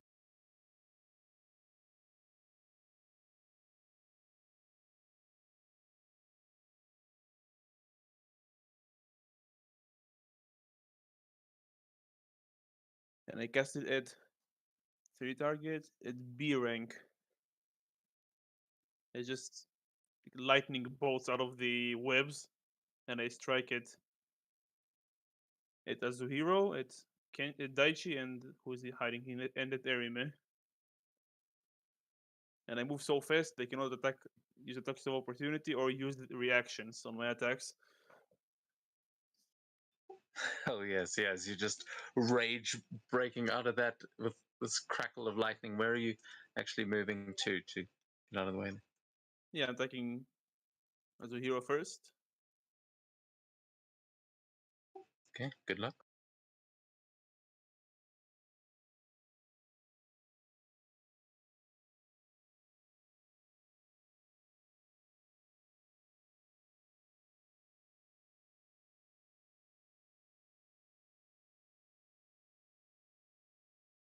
I hit. Yeah, looks like it. I'm not seeing rolls yet. Oh, it said just I targeted him and it said hit when I rolled. Oh, it might. What are you rolling with? It's just an 'Cause attack at the moment. I have to see if I hit with my weapon. Yeah, I'm just saying, is it not? It might not be set up properly, but I got a 15 plus. oh no, that's Plus fine. It just 19, has. oh. Then it just hasn't shown me the roll. Just roll the damage. Because Okay. yeah, if it says hit, you can roll damage. That would be my weapon attack plus 4d6 lightning, Wait, was it a 15 total or 15 on the dice? 15 on the dice. Okay, I just want to make sure it is actually rolling something to attack. That it's Yeah, not it's just 15 on the die plus a 19. yeah, cool. Divine Smite it. I don't remember how much die is per level. It's been so long.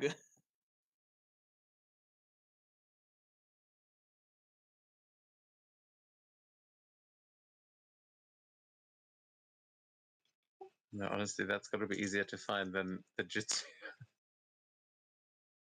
I'll just do it on the Beyond.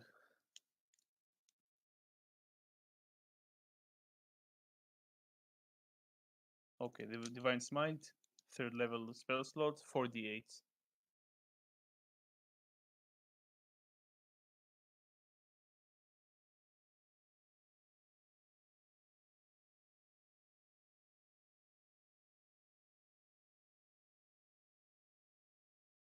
Okay. Not sure if it lagged or. Okay, there we go.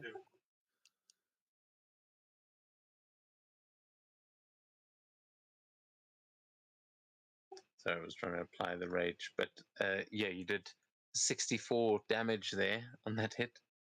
Yeah, it didn't show me the damage like on my screen, so just making sure it actually dealt Yeah, I it. don't know where your rolls are going, but it did the damage. I don't know why. Just check that they're not private or blind or something.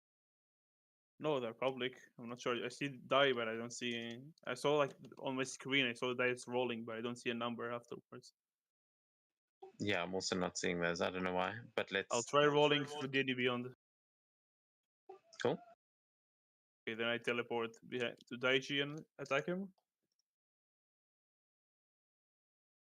Just remember to target the right one. Or if you're rolling through D&D Beyond, it doesn't matter. Let's.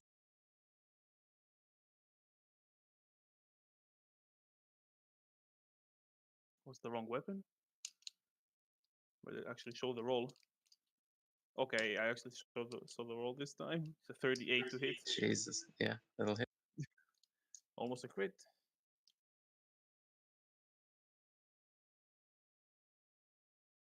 And the damage. That's from the weapon. Plus everything else would be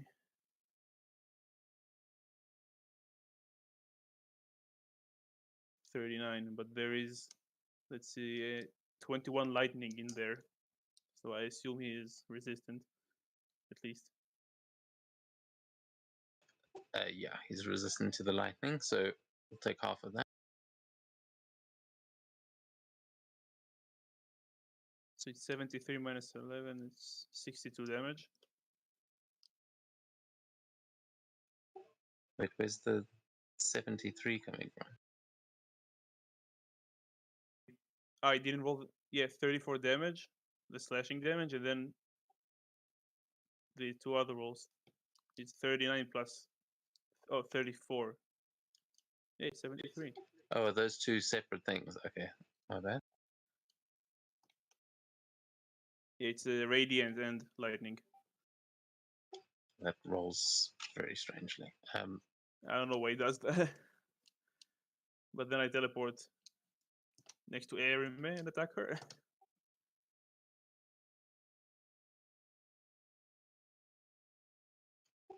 Okay, go for it.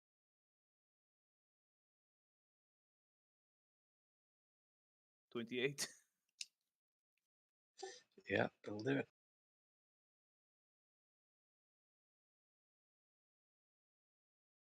Damage and the other damage. How many spell slots do I have? Level 3? Yeah, that will be all of them. 33 and an extra 32. So 65. Slashing, lightning, and a radiant in there. Okay, yeah. Well, she's going to take the hits, but you see her quickly moving around and like deflecting your blows as you guys are clashing. As yeah, you haven't actually drawn blood from any of them yet, but you have landed those hits. Yeah, that's my turn. Okay, very nice. Then June, let us go back to you.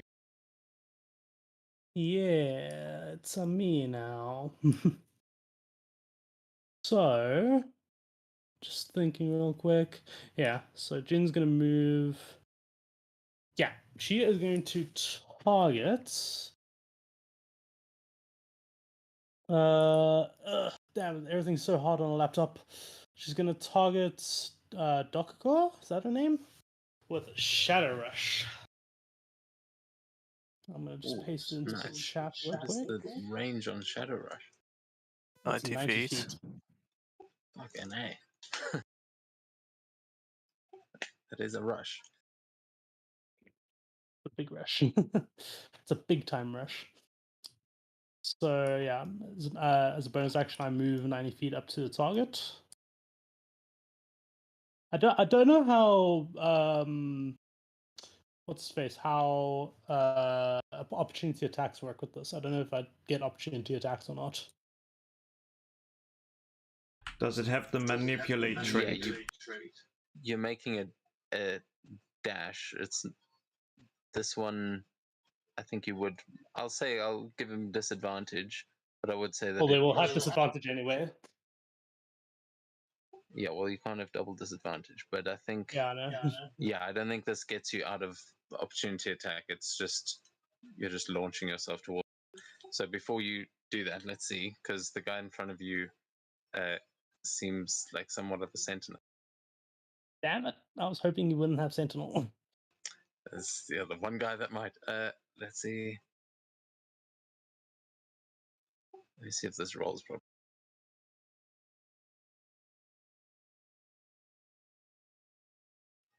Oh shit! I will roll that again and take the look.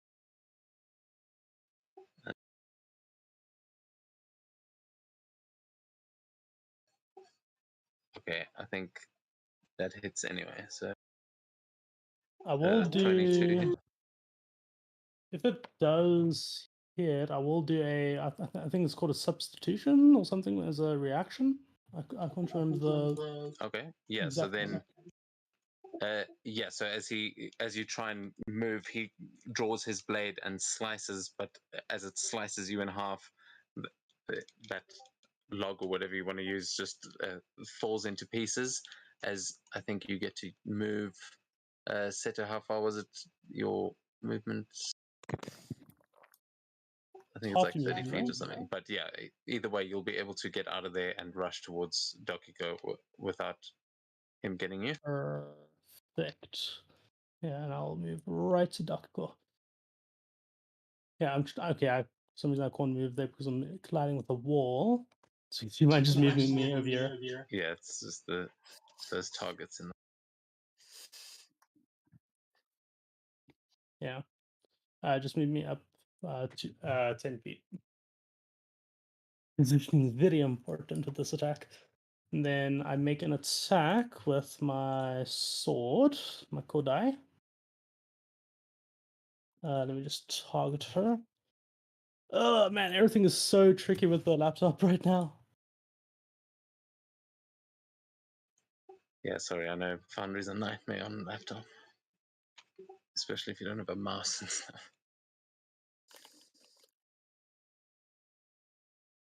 I don't know if it's sending a roll through. He did.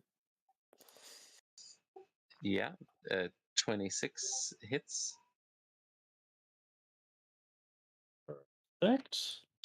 So, Oh god, it's so are laggy you, right now. are you one-handed or two-handing this blade?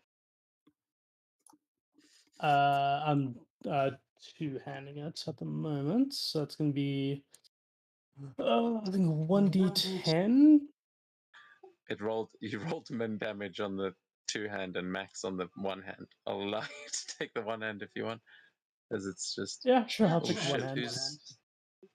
Whose measurement is that? I know It's mine. that's I set don't know now. why. I don't know how to delete it. Okay, I did it. Never mind. Okay, no, Yeah, I thought that was what June was about to unleash. I was like, your friends are all in that stuff, you know. But I know what you were just measuring. That's terrifying. Yeah. So bonus 9 damage to the slice as I think she needs to make a constitution save to stop me from basically leaping off of her. So yeah. If she fails a constitution save, I basically leap 15 feet into the air, which allows me to reposition slightly. And you can pull a finisher, right?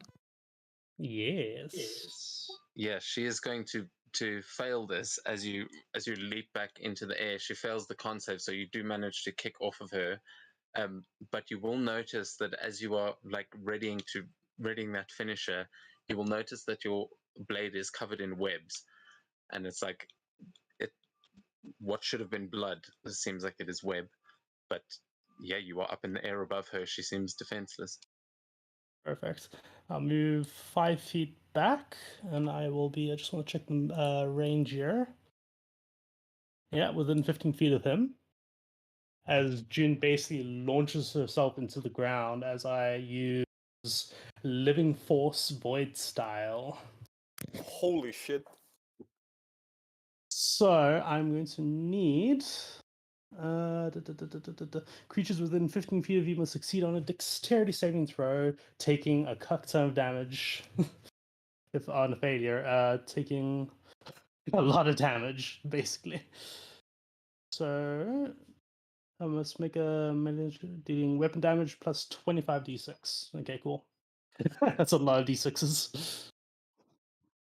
Actually, it's D8 if it's finisher. So yeah, d8 when it's finisher, yeah. Yeah, you're Oh, correct. Yeah, I saw that as well. It's fun. So yeah, so 25. Well, technically 26 d8s because she also takes weapon damage on top of that. 26, right? 26 d8s.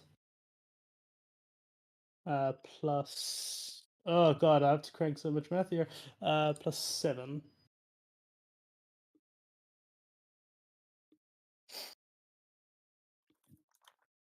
So yeah, I think both of those are failures. Are we using just my charisma saving throw for this? Sorry, my charisma save. Yeah, cool. Yeah, if you've got spellcasting, it's your normal spellcasting. Otherwise, I think I've set it up. Brilliant. So yeah, Manamasa, I think that's his name. He also needs to make that same check. as well as his doll. Yeah, it's a 15-foot radius. I think when you do a combo, I think you only target the one you. I think that's part of it, is that you're focusing all that on the one you've just set up. I mean, if you hit it with a finisher, I could be wrong, but Creatures within 15 feet of you must succeed on a dexterity saving throw. So it's an area of effect. yeah, but the thing is, when you do a combo and then you launch a finisher, it ignores the range because you're just hitting that person with it. Okay. Though this one, I think, is one of the. Yeah. Okay. Whatever. I mean, you're just blasting the whole like ground away. So sure. We'll look into that after the session. But Manamasa himself needs to make it? Yes. Or the puppet next to you? Both actually. They're both in range. Okay, and that. All right, you can roll. Give me your total damage there, and then I'll tell you what happened.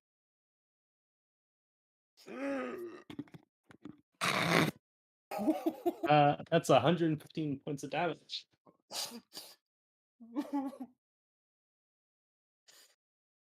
Okay, so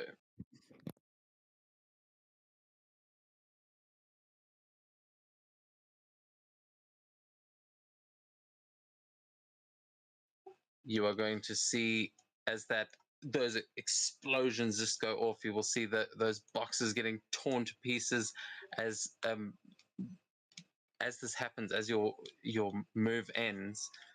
Yeah, describe what this looks like just for the flavor. Yeah, so basically, after launching off of her herbs, sword turns into this long tentacle as she basically whips it into the ground, and as she lands, it's just basically a huge, giant purple implosion. Yeah, and as that implosion goes off, you will see when the sort of dust clears. That was 150.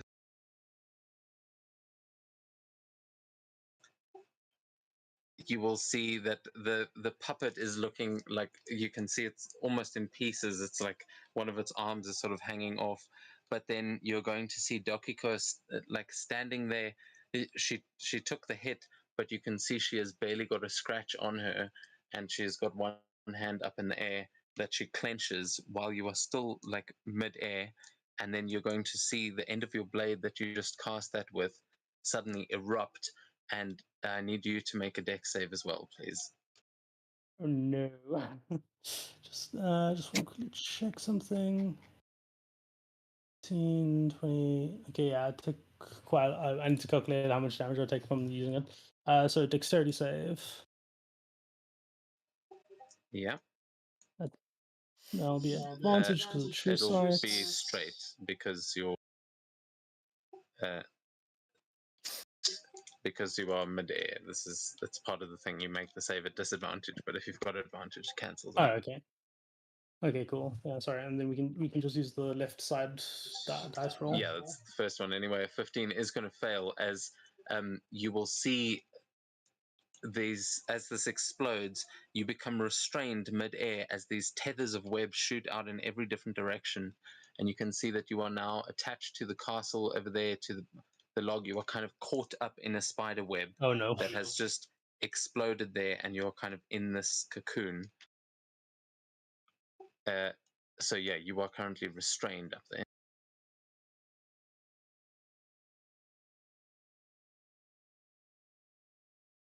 But yeah, she took the hit. She's just this was her reaction. So yeah, and then she spends chakra on that as well. These like other casters taking these hits. Like, I didn't have nearly that many hit points. What the fuck? Yeah, this is the thing. These fights are not going to be going just one round. Sometimes they're going to dodge your big shit. These guys are no joke. But June, I think that brings us to the end of your turn. Indeed, that is my turn. Indeed. As for the last one for tonight, well, sort of, Estrella, you are. just a question. Did we ever learn the name of the Warforge? Yeah, Sugiwara Manamasa, I think it is. Oh, Shikizawa Manama.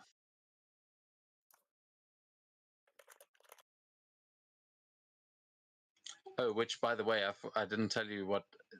He is not there when the implosion That doesn't reappears.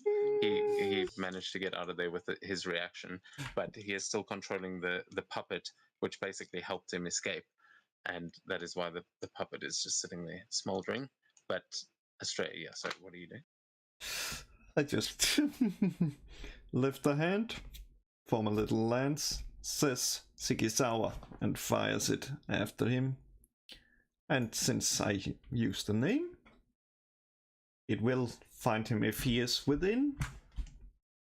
Let me see. Within 120 feet, which. Exactly 120. Yeah. Yeah, that's. Let's see. That's. Blah, blah, blah. Yep.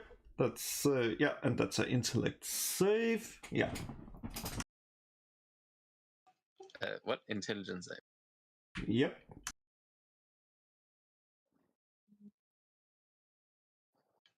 27.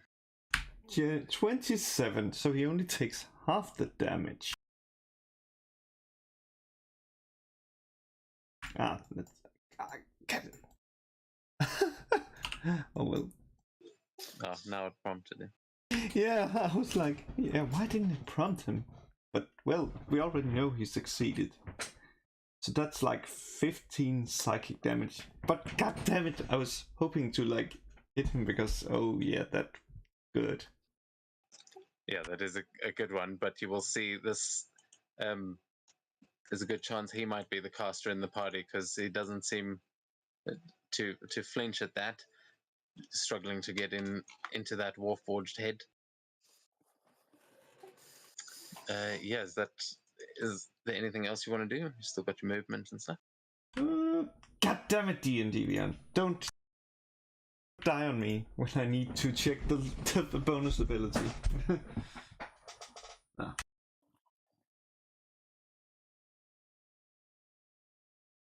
Usually it's 60. D&D Beyond is shitty. We just gonna... Yes. Yoon seems a little bit restrained. Those boxes, by the way, are destroyed. She's standing on ground level. Yeah, did Dokuko actually take any damage from Healing that? hands. Yeah, she took full damage. Okay, cool. Healing To see she's uninjured, I'm like, wait, what? Yeah, that's what I was saying. Their chakra sort of looks like a shield.